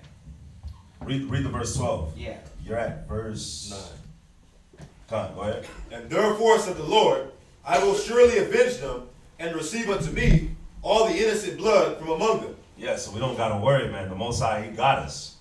And that's the beautiful part, but He got us as long as we got Him. So we gotta come back and do what we need to do.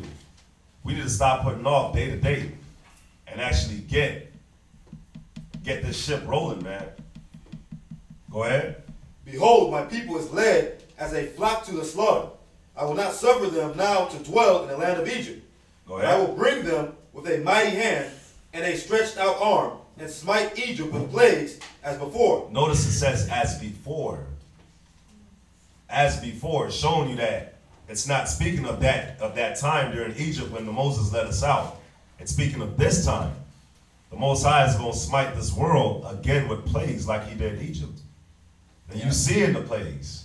And that's the beautiful part, man. That's why whenever something new happens, when I see like the AIDS thing in Atlanta, I'm like, man, that sucks, but I understand that's the plagues of the Most High. When I see California burning up, I know that that's not Compton burning up. You know what I mean? That's not South Central. That's not Inglewood. It's spiritual for real, because the cousin that actually introduced me to truth, he was telling me how, man, look, they're tornadoes. They don't never really hit like the hood or like the cities that are full of our people. Right. I always tear up them like the Midwestern states, like the North Dakotas, like the off-brand states that nobody even goes to. It's like it's spiritual. Most High is really like messing up these heathens. Right. Is he still in the truth? This guy, he's a part of the Nation of Islam. He just told me back to the real Jews. Oh. He was trying to get me on the Islam tip, and most I had to where he can speak. Right. He can speak the truth out of the mouth of an ass. So right. I took that, and Mosai sat me on my butt, and I started like, I remember he said blacks was the real Jews. So I looking it up. All right. Wow. Yeah, finish it, verse 12. And will destroy at the land thereof. Egypt shall mourn, and the foundation of it shall be smitten with the plague and punishment that Yahweh shall bring upon it. Yeah, so we understand that the Most High is the one that's going to be our deliverer. He's the one that's going to be our savior. Because, I mean, when you look at America, all these nuclear bombs that they have, the Most High is going to be the one that brings this place down. Just like he built Pharaoh up all the way to cast him down headlong. It's the same thing he's going to do here, man. Give me Isaiah chapter 47, verse 1. Because one thing about America, man, America likes to go to these different countries and cause chaos and start wars. But nothing really comes to America. And this is going to be the beautiful thing right here. Read that, Isaiah chapter 47, verse 1. Come down and sit in the dust, O virgin daughter of Babylon. Yeah, America's going to bring this place down to the dust. Bring it down to the ground, man. And notice it says virgin daughter of Babylon. Why? Because this place has never been touched. To them, it's still pure. There hasn't been a major war on this land since the Civil War. And that was just them fighting against each other. No bombs have been dropped here. Germany didn't come over here and shoot up Americans. America went over there, though. America went over to Japan. The Japanese, yeah, they hit Hawaii, but Hawaii is not this continent of America. That's a conspiracy within itself. Because the war was already basically over. They're saying that Japan, like it was kind of like that was one of the first false flags. Japan never even hit Pearl Harbor. Wow. Americans went over there, wanted to test out the damn atomic bomb. And they did. Wicked, man. Go ahead, read. Sit on the ground, there is no throne, O daughter of the Chaldeans, for thou shalt no more be called tender and delicate. Yeah, man, this place is being revealed for what it is. No more is it that beautiful land that you thought it was, because they're being revealed. Everybody has phones with cameras on it now, so everything is being recorded. You can go on, if you go on Al Jazeera, you go on RT, you'll see, man, they'll always put out, you know, videos showing us getting brutalized by the police, where you won't even see certain videos. You don't even see that no more really on the news. That was like a fad that happened back in what, 2016 and 2017. Yeah, it's you don't see it no more. It's once again distracting with Trump because it's happened. Yeah, it's still happening. God. But they're not putting it at the forefront of the media, and the care for it. Our people are not, you know, the Black Lives Matter ain't like it used to be. Exactly. Because Israel, our people, they jump on a fad, and then they jump off. They jump on and jump off. God. Go ahead, finish it up, brother. Take the millstones and grind meal. Uncover thy locks. Make bare the leg. Yeah, America's being revealed, man. Read. Uncover the thigh. Pass over the rivers. Yeah, America's going to start working. When it says take the millstones and grind meal, Yep. Esau's going to start working, man. Verse 3. Thy nakedness shall be uncovered. Yea, thy shame shall be seen. And I will take vengeance, and I will not meet thee as a man. Yeah, the Most High is not even meeting this place as a man. Just think about it. See what's going on. He's meeting this place as different spirits, man. Everything is just crumbling. It don't matter what they do. It's just crumbling. Go to Micah chapter 4, verse 10. But this is the dope part, man. This is the dope part about it. We got to go through these things just to be delivered. Micah chapter 4, verse 10. Because there's a reason. There's a reason why we're going through the things that we're going through, why we always have, and why even now it's like it's increasing. Go ahead. Be in pain and labor to bring forth. Yeah, man, we got to work to bring forth everything. Even our kingdom, man, we got to work. Blood, sweat, and tears. Think of the mental anguish that we go through, man. Think about the mental anguish they go through out in the world. But just in the truth, think about the things that we go through mentally. They wear us out. They try to keep us confused. It's so many things. There's so many different doctrines. Even when you come into the truth, it's so much that can sway you if you're not rooted. Go ahead.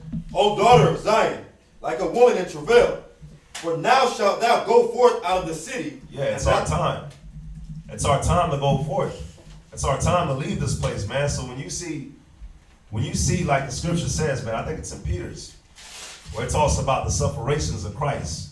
When you're suffering, when you're going through it, you know, you can say, man, I know, if I'm catching it for Christ, you can say, man, I know I'm doing something right. If you didn't do nothing out of the Spirit, but you're catching it, you're suffering for this truth, you're losing cars because you're giving so many rides, you're losing sleep because you're counseling brothers and sisters, because you're doing everything that you can do to keep the unity of the brotherhood and the sisterhood, to keep that bond of peace. You're catching it. You're doing something right. Why? Because you go through that pain, man. It's like a woman that's pregnant. She goes through all that pain and dealing with the child for so long inside of her, and then when it's finally time for her to break through and push that child out, she goes through the worst pain of her life. But when she finally pushes that child through, it's beautiful. She's happy. She don't even think about the pain. And that's what we dealing with, man. We going through afflictions. We catching it through much tribulation. Shall we enter into the kingdom of heaven? We going through it, man. But we're going through it mentally. And it's rough. And it's going to get rougher. But we know that we got that prize at the end, man. We got something worth fighting for. The blind, they don't have nothing worth fighting for. They got paper that'll burn up. They got a TV that somebody can break in and steal. They got a house that's going to get flooded. It don't matter how deep they dig this bayou out here. The Most High just send a little bit more rain and these houses going to get flooded. Again. Yeah. Go ahead, brother. And thou shalt dwell in the field, and thou shalt go even to Babylon. Read it. There shalt thou be delivered. Yeah, it says we're going to be delivered here, man. We got shipped across the whole world, the four corners of the earth. And now we're dwelling here, but this is where we're going to get delivered. You just talking about all the doctrines you come across, you get the truth. There was a brother in another camp that I worked on our last job, or whatever, and he was pushing that flea doctrine, talking about, that was a cut on him. He was pushing out, he got his passport that we need to go to here, go there. He was like, look, he didn't understand in the book when he said flee to the mountains. That was a prophecy that already had happened. Right. It was 70 AD. He was trying to tell me about fleeing. That just shows you have lack of faith. Right. If you saying you're gonna run away from the prophecies and the fulfillment of the scriptures and destruction, you don't have no faith in Yahushua. You saying I need to run from destruction. You know, it's crazy, man. Like the scripture says, there's no temptation that hasn't taken you that's taken man, right? I think we've all got hit with that at some point in time. It's just that I got hit with it when I first came into the truth too, man. All I was doing, I was playing checkers on my phone, and of course my name was Banyamyan on there. So the dude was like, "Oh, you're a Hebrew." It's like, "Listen, man, we gotta flee to Peru. We gotta go to Peru." And then he started telling me about mamsers and all that. So like you get hit with that. You get hit with that, man. But that's that pain that we have to go through just to be brought forth. Like the scripture was saying, we gotta make it through everything. We gotta go through the mire. We have to. We gotta go through. You know, a lot of times, man, doing this. We gotta flee to Peru. He said that. I've heard it before. Wow. So we need to hit him up and ask him if he's in Peru. Well, you know what I told him? Man, I was in the truth for like 2 months at the time, but I remember I told him, I was like, "You can go if you want to, but what about everybody else?" Right. What's up? I think he's trying to say Peru because there's this group of Israelites in Peru, like these Peruvians that knew that they was Israelites, but they called themselves the new Israelites. They don't know that they was already Israelites. Yeah, but he had some prophecy based off the Inca religion, Judaism, Pentecostal, something else. Yeah, his name is Ezekiel Emmanuel or something like that. They had them on there. They had them online preaching out there, huh? Yeah. I think I seen a video about that. Yeah, he's been doing his since 50s to 60s. Oh, really? Yeah, 1950s to 60s. said he had a prophecy, a vision. When he goes search up the history, looking at ancient culture. He found out he was Israelite? Yeah. That's crazy. That's crazy. But that being said, there's a lot of brothers that's not trying to go link up with other brothers. They're just trying to run. Yeah. You know what I mean? Run because they think that this is the way we're going to be saved. We're going to be safe. Yeah. We're going to be safe through Yahweh Shai, no matter where you're at in the world. It's the only way. Yeah. All right, just finish this and that's it. Yeah, go ahead. There the Lord shall redeem thee from the hand of thine enemies. So it's showing you, man, like we don't got to run nowhere. And it's saying we're going to be in Babylon, and there, that's where the Most High is going to redeem us. So it don't matter, man. What we really have to do is not flee, but come out of the worldly mentality that this place has. Yeah. It's a must. Be not partakers of the sins. Yeah, be not partakers of the sins, and I love it. As this year is ending, you've seen so much, and you see just how far that the bar keeps dropping, and it's only gonna get worse in 2019. Right. You know what I mean? Keeps dropping, huh? It does. Look, you gotta, at this point, man, you gotta go to the Mariana Trench just to find the bar, and it just keeps going down. But it's beautiful because I see the separation that's taking place. The Most High is making things so obvious that if you don't see it, like, man, I don't know what to say. But he's making it obvious for the whole world to see. They're not going to see it because they don't want to see it. It doesn't matter. It doesn't matter, you know. They're not going to see it till Yahweh Shai comes back, and it's going to be too late, you know. Yeah, that's good. Did anybody have any questions on that? I see a few of y'all there online. There was a couple. Yeah. What's that? What did they say? One was what's the reason for the bread of Christ being? What's the reason for the bread being Christ in the Catholic Church and the blood being the wine?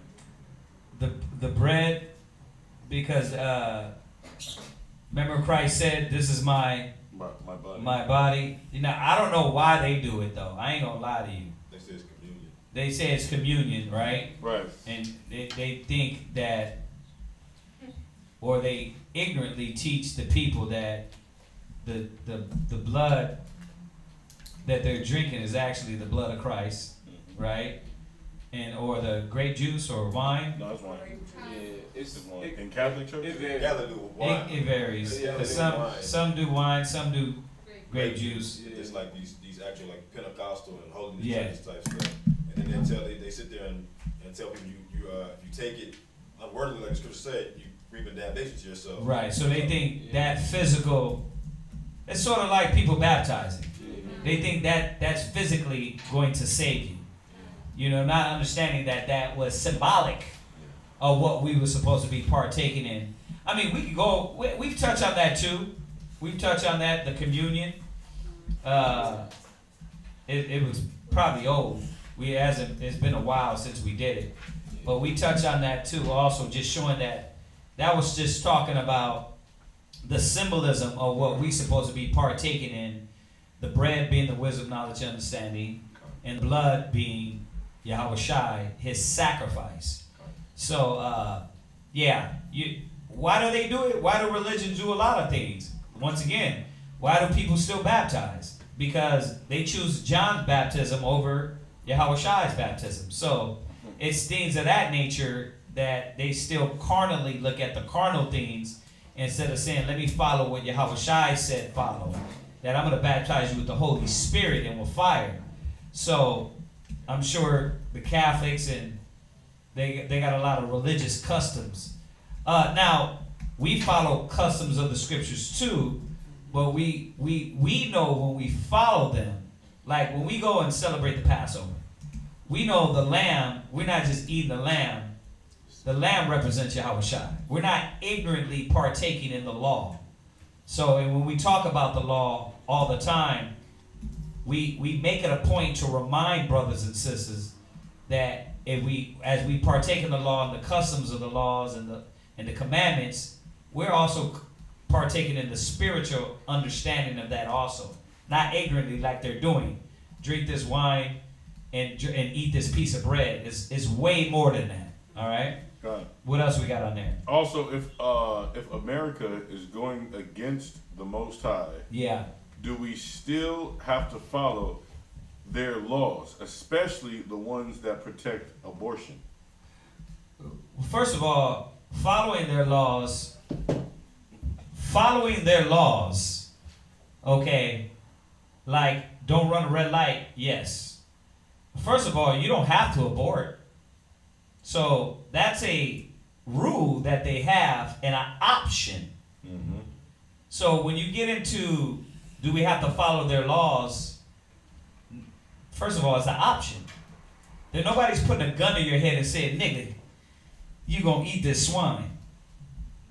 Or you gonna celebrate Christmas. Nobody's doing that. So you have the option. That's the great thing how the Most High set it up, is that we have the option to still follow the commandments and laws. Like, you don't got to say, you know what, when they say we're going to have a gay march, they don't line up the whole country and say everybody better be there or you're going to get your head blown in. So when you say follow their laws, no, we don't got to love that. We don't got to participate. We don't got to like it. Now, follow their laws as into render unto Caesar's what is Caesar's, yes. Pay your taxes. That's not you breaking the laws. Pay your bills. Pay your bills. Don't run the red light. Don't kill. Don't murder. Don't steal. All those are laws in the scriptures, right?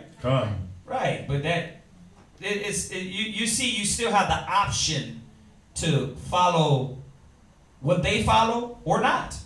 Like, nobody on the 4th of July, they don't line you up all at the house, you know, out the house and then put a chip in you and say you're going to celebrate and pop firecrackers. You have an option. And the option is, like we just went over, we don't follow those things. We separate ourselves from those things. Right? Was there another one? Shouldn't we prepare for what's happening with the EU trying to take over? They have actually built a Tower of Babylon as their headquarters. We are preparing, right? Go to Isaiah 33 verse 6. We definitely should be preparing. But now, preparing in what way? Some of y'all, maybe you're new on here, but preparing ourselves with guns and knives, by all means, this is America, you can have guns and knives, but that ain't going to save you. Okay, so preparation really is through Yahawashi, Hamashiach, making sure your spirit is right. Remember, when we were in the land of Goshen, how did we get out of there? What did we have to do? Believe. That's it. All we had to do was believe. He didn't say, listen, go get your guns. We finna knock out Pharaoh and his whole crew. That ain't going to happen. And I'm saying that, I'm not saying the person that asked the question is saying that. What I'm saying that is that the misconception is that if you get guns and you learn how to tuck and roll and then you in the house learning how to train yourselves with ninja stars, that's going to save you. By all means, I know how to throw ninja stars. I know how to shoot guns. I know martial arts. I got guns. That's all fine and dandy, but I know this. That's not going to save me. Yahawashi got to be behind all of that. And if he's not behind it, it ain't going to save you. Go ahead. I was say, because I just had this conversation with somebody the other day, because we were talking about Black Wall Street, and then I was like, well, they didn't have an army, brother. If they had an army, Esau, in this day and age, got like microwave weapons. He could burn your rusty 9. Yeah. He can make it melt from like 2 miles away. Mm-hmm. And so it's like, there's no way we can arm ourselves and, start this, this militia of people, and that we're going to actually, gain our freedom. Yeah. It's gotta be Yahawashi. It must be Yahawashi. Read that. And wisdom and knowledge shall be the stability of thy time. So wisdom and knowledge shall be the stability of thy time. How are we going to learn to be stable, fortified? Through wisdom and knowledge. Because the wisdom and knowledge of the Most High is going to get you to make the right decisions at the right time that's going to lead you down the right place. There's another scripture in Amos that tell you, as one that leaneth on a wall, and a snake bit him, and he falls down, and a lion is chasing him. The Most High is going to make it convenient for you to be at the right place in the right time with the wisdom. Yep. So this is what the Most High is showing us. Wisdom is going to save us. I'm going to say it again. I'm not ignorant either. If you come to my house, you might get shot out by a damn bazooka, right? I don't got a bazooka. I'm just kidding. But you might get blown the hell out of the house by some type of weapon. But I know that ain't going to save me. And at the same time, I'm not going to fight. We are not going to fight against America, right? Yahweh Shai said, if this were my kingdom, then would my servants fight. So when it's time to transition, then we will fight. Until then, right now, wisdom and knowledge shall be the stability of thy time. And the strength of salvations. Yeah. Can I finish? Oh. Finish that. The fear of the Lord is his treasure. Right. The fear of the Most High. That's what we're supposed to be treasured in. That's what's supposed to be our treasure. That's what's supposed to be our weapons. All right, where you at?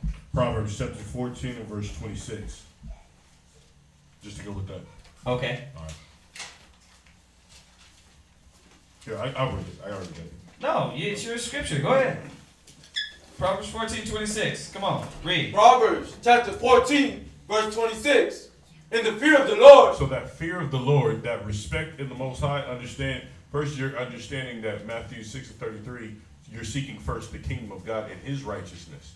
That's where your hope and that's where your respect and that's where all your treasures and all your coins are going into. Screw your abilities of what you have and what you think you have or what you think you know. Your fear and your honor and whatever you do is in the Most High. It's in this book. All right? So your fear is in the Lord. Go ahead. It's strong confidence. Because there's strong confidence in believing in what this word will do. Because when your ways please the Most High, he makes your enemies at peace with you. If your ways are pleasing the Most High, that officer he won't even give you a warning. He'll just tell you to slow down and go about your merry day. If your ways ain't pleasing the Most High, you're going to say something stupid, smart. Right. You think you a smart ass, and the cop is going to drag you out the car and put a baton upside your head. Right? So it's all about wisdom of the Most High, and if he's with you. How many times, who's been in the hood, who lived in the hood and then you got shot up and you ain't get hit? Or you did get shot and you ain't died. The Most High's got to be with you. Go ahead. Read. And his children shall have a place of refuge. Because when you put your trust in the Most High and not in your weaponry or your abilities or your so-called abilities, you're going to have a refuge because you put your trust in the Most High. Absolutely. Perfect. Go to Proverbs 21:31. Go to Proverbs 21:31. Just on this question. Proverbs chapter 21, verse 31. And then Psalms 20:7. The horse is prepared against the day of battle. The horse is prepared against the day of battle. I see you looking. The horse is prepared for the day of battle. And remember, in the ancient days, you were ready to go to war, right? You look at those old war movies. The horse was the new tank. It was the weapon. It was, I'm finna rush into battle and kill a lot of men on this horse, right? Go ahead. But safety is of the Lord. But safety is of the Most High. So it doesn't matter. It doesn't matter. And I'm going to say it again. That's not saying you don't have weapons and things of that nature. But we're not teaching that brothers is supposed to be thinking their ninja kicks is going to save them, or their ninja stars, or their 45 is going to save you. You got a 45, he got a missile launcher, he got a bomb. So we don't want to be thinking like your AR, if that's what you're going to snipe. Esau is way better at you than you are with the sword. He was blessed with the sword. Go ahead. Go from there. Go to Psalms 20, verse 7. Some trust in chariots. Some what? Trust in chariots. Some trust in chariots. Go ahead. And some in horses. Right? but we will remember the name of the Lord our power. Right, see? Some trust in chariots, some trust in guns, some trust in missiles, you know what I mean? But we will remember the name of the Most High. Go to Psalms 33:17. Psalms 33 verse 17. Because I put that one in Proverbs because I actually was reading Proverbs today. Yeah. And that one popped up. I was like, that's cold. Go ahead. And horse is a vain thing for safety. Go ahead. Neither shall he deliver any by his great strength. Do you see that? So there's your vehicles, your utensils of war. If you didn't understand what he's using the analogy of horse, your utensils of war is not going to save you. They are vain. Go ahead. The horse is a vain thing for safety. Right. Neither shall he deliver any by his great strength. Right. Verse 18. Go ahead. Behold, the eye of the Lord is upon them that fear him. Right. Upon them that hope in his mercy. Right. So there you go. So just to put things in perspective, and I hope I said it enough of times on about weapons and things of that nature. You know what's legal in America. It's legal for you to have a gun, so have a gun. There's nothing wrong with that, but keep your mind in the right place. What else we got? Yeah. So there's a sister that asks, Pastor Alf Luca, who is this guy? They say he is a spirit, not human, man of, and then she put false prophet. I'm not sure what pastor she's talking about. I looked him up. He just got a bunch of videos. Huh? I looked him up. He just had a bunch of videos. There's no like. I mean, I'm sorry. I don't know. We tell y'all, and we tell y'all over again. Stop jumping from videos to videos. It's just going to confuse you more and more and more. You know what I mean? I'm not sure who that is. Alf Luca. Alf Luca. I'm not sure who that is. What else we got? This brother asks, I have a question for this lady in a hospital. What are hermaphrodites? It's a hermaphrodite. Hermaphrodites. Oh, hermaphrodites. Will they be with the Most High? Well, ones that are born like that, yeah. But ones that make themselves into women and men, no. Because a hermaphrodite, all that is a person born with an extra limb. So you could be a woman, right? But somehow your genes got mixed up and you can have a little veto, right? And you can have a penis. That's a hermaphrodite. Or vice versa. So that is because you were born that way. That's different than, you cutting your penis off and you putting out breasts. They ain't gonna make it into the kingdom. The Most High is gonna have to destroy the body to save the soul.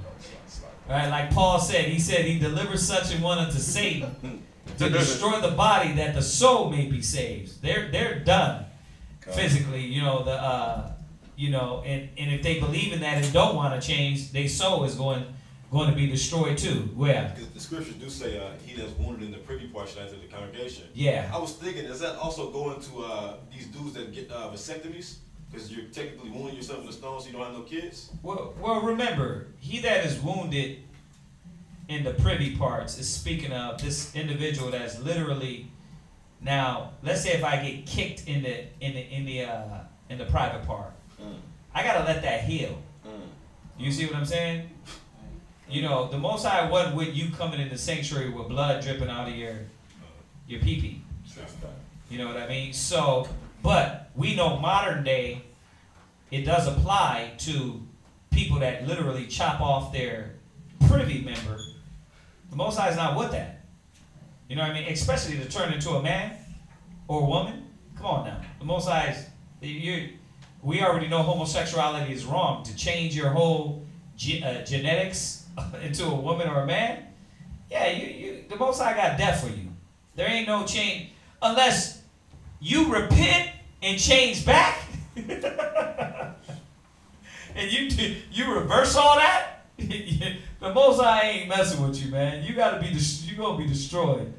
So to be clear, hermaphrodite is different from a transvestite. Hermaphrodite is people that are born this way. Majority of them are born that way with an extra part, or once again, a female, her genes might get up, they might have been twins, and what happens is she might have a penis. What? A vagina, right?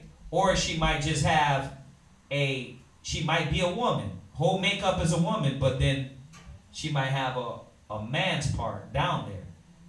You know, the Most High ain't gonna kill you when you don't want to be that, and it's just that's like being born blind, or you know being born retarded, or you know what I mean. The Most High ain't gonna kill you because you were born that way. That's something He can heal. You know what I mean? Yahweh Shai healed blind, the deaf, the dumb. He healed people that had demons on them, right? So yeah, obviously that's not a clean spirit. I mean, clean physically. Excuse me. That's a demon on them that taken over them from their youth, but they can be healed too. So keep that in perspective. There, it's different than a transvestite. All right, what's up? The same brother asks, even if they ask us to hail the antichrist, are we to obey?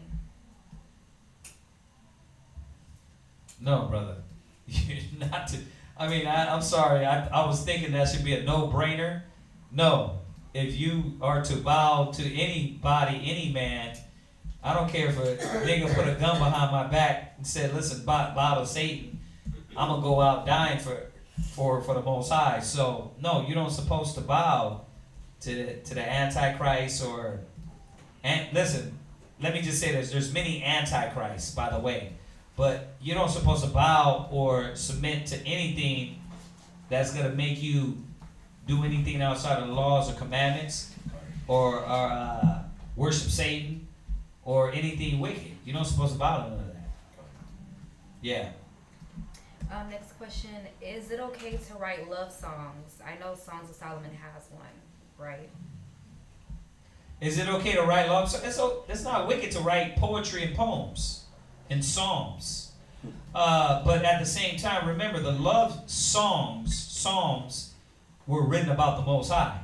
That's the thing about Solomon that people don't understand. When you go to Ecclesiastes or Songs of Solomon, that wasn't about men and women. Those were speaking about Yahweh Shai. They were speaking about the nation of Israel. He was speaking poetically about how great Yahweh Shai was, how great the nation was. It wasn't about women. It wasn't. If you didn't know, if you weren't sure on that. Go ahead. What else? Is it a sin for a man to have nocturnal discharge when dreaming about sex? I looked at the word nocturnal. It just means active. Like a succubus demon? Like that demon jump on you and you ejaculate? It's not a sin. You can't control that. Right?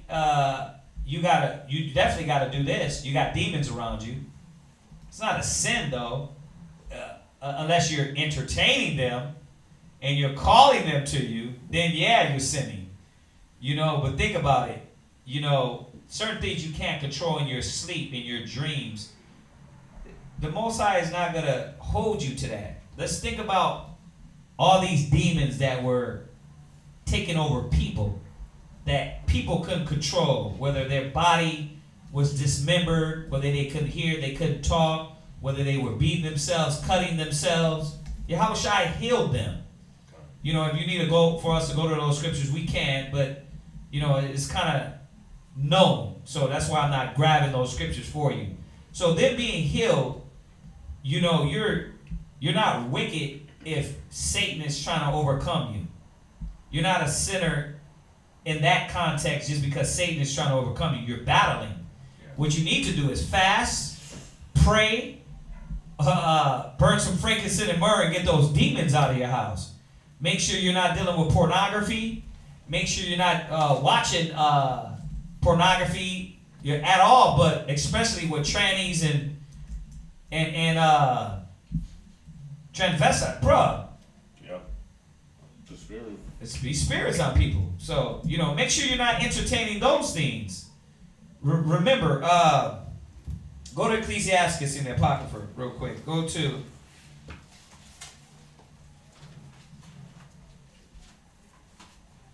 Ecclesiastes 21 and 1. My son, hast thou sinned? Right, read it again. My son, hast thou sinned? Yeah, and I'm not, I remember, we only can go as far as your question is typed in there. So remember, we would have to ask a lot more questions to really get in detail. But what I'm saying is this, that you got, if there's spirits around you like that, you got to ask yourself what you're doing. Now, I don't know what you're doing. Remember, we're only answering the best we can over YouTube. Usually we sit down and we start asking more questions, because the scriptures say examine first, then rebuke.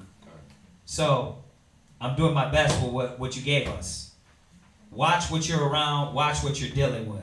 If you're sinning, go ahead. Do so no more. Right. But ask pardon for thy former sins. Right. Stop. Whatever negative, whatever's around you, make sure you stay away from that.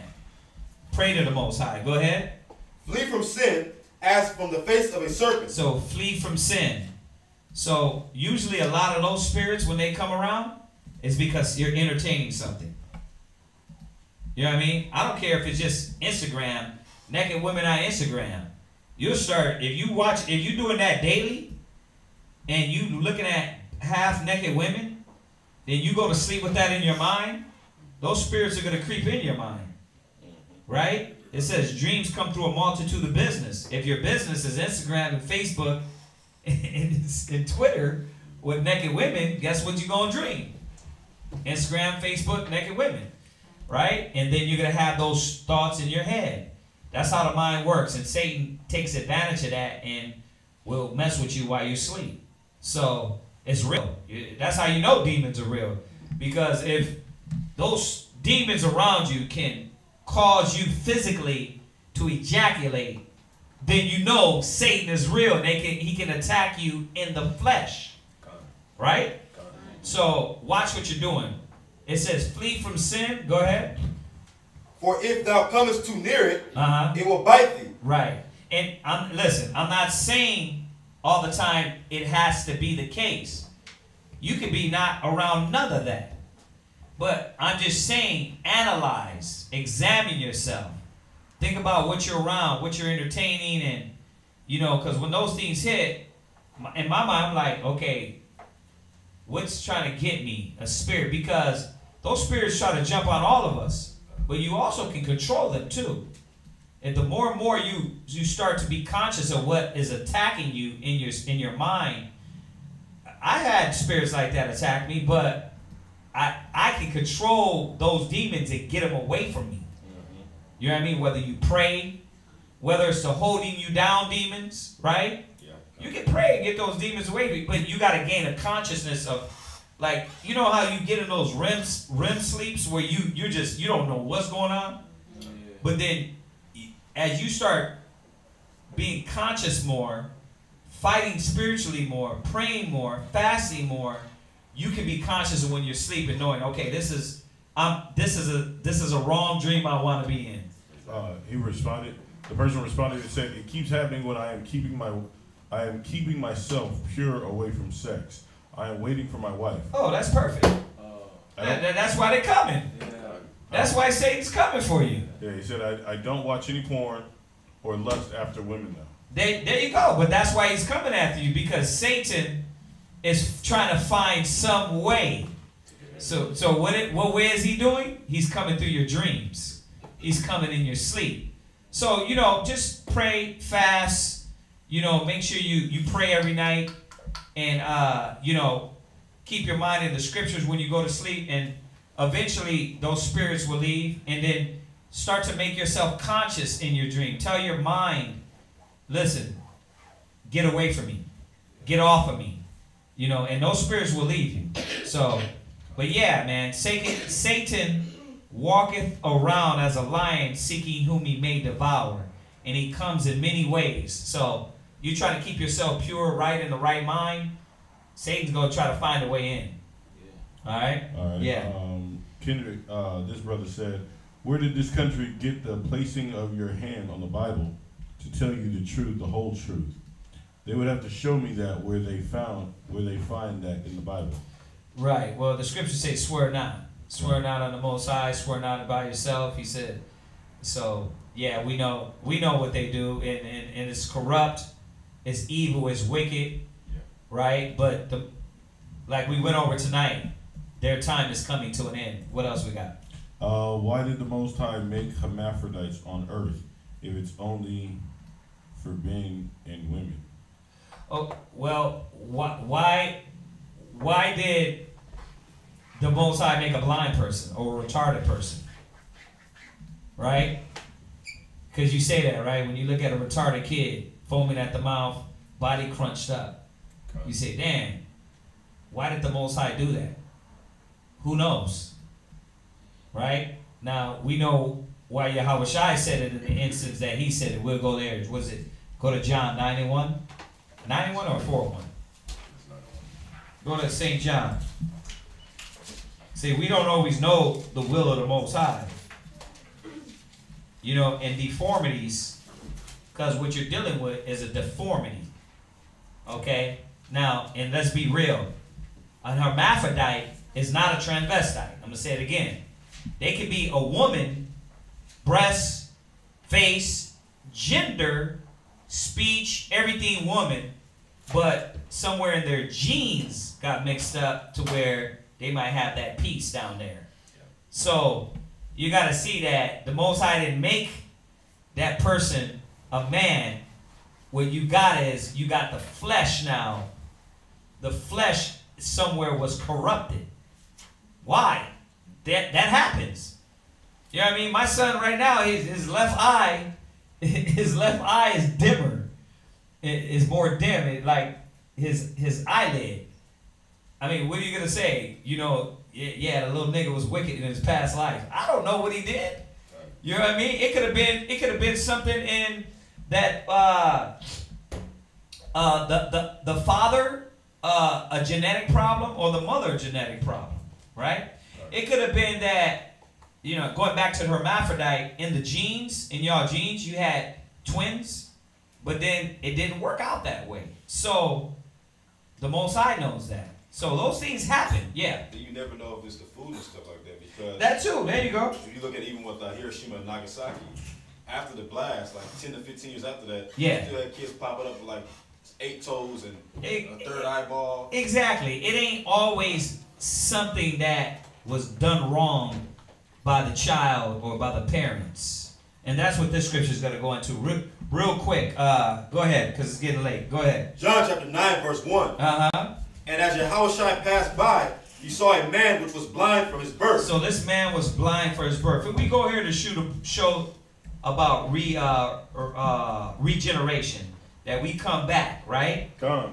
Go ahead. So this man was blind for his birth. Go ahead. And his disciples asked him, saying, yeah, Master, who did sin? Right. So once again, that's what black people do. What happened? Why did this child come out blind, deaf, retarded?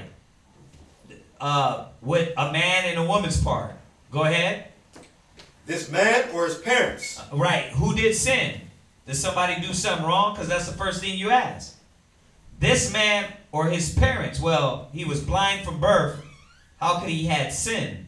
So the apostles knew that, okay, maybe it was something he did in his past, right?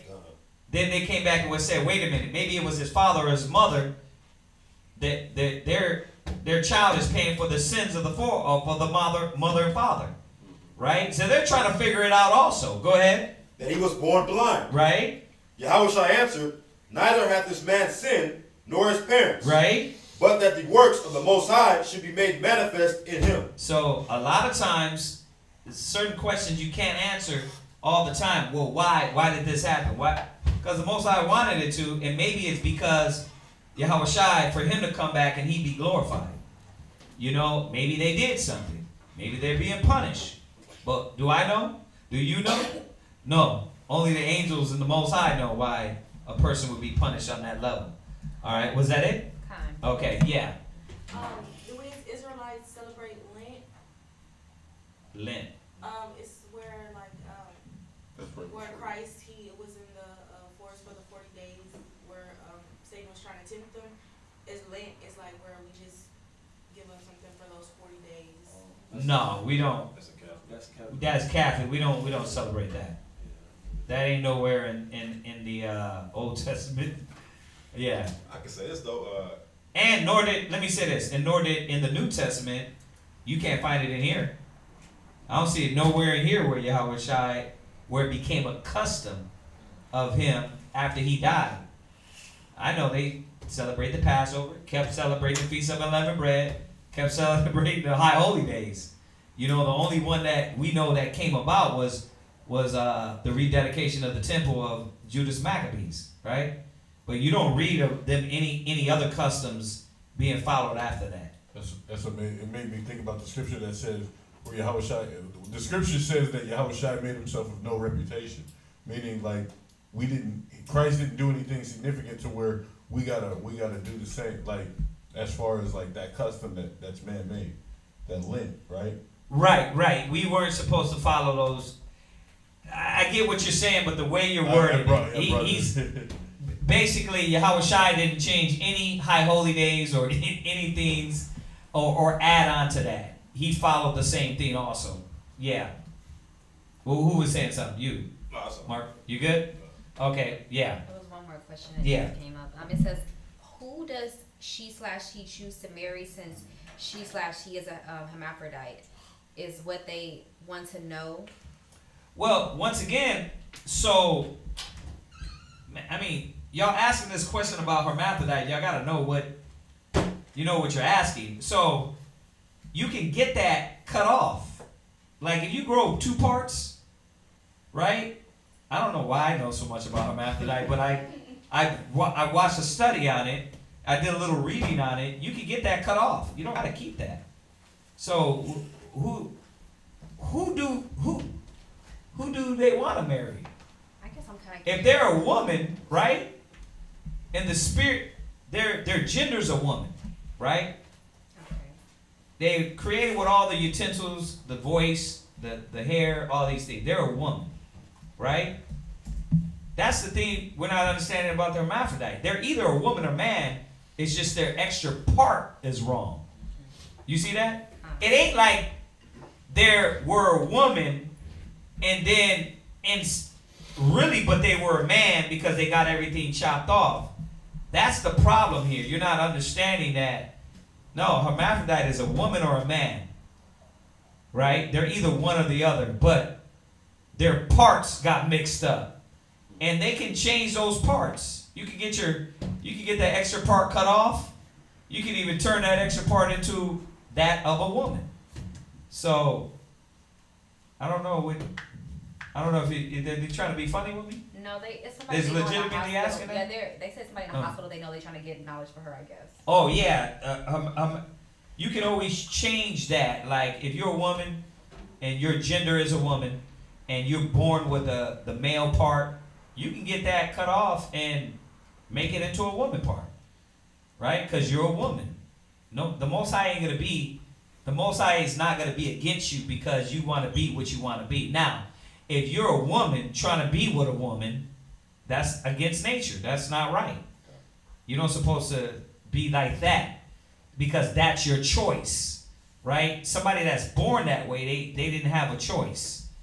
All right? Now, we know we're talking about hermaphrodites, not transvestites. Say that again. Somebody clicking on here, they be like, wait a minute. Y'all saying transvestites is a choice? No. Transvestite is a man that wants to be a woman. All right? Or vice versa, a woman that wants to be a man. All right, so was that it? That's it. Okay. Hopefully that helped y'all out a little bit. Yeah, that transvestite thing, you got to do a little research on that. So we haven't been asked that one. I don't think at all. But it's a good question, not a dumb question. I'm just saying it's a new question. All right. So is that it? Okay. Salute them, everybody. Say shalom. Shalom. We'll see y'all here on the Shabbat, Friday from 6 to 9. All right. You can go ahead and close it.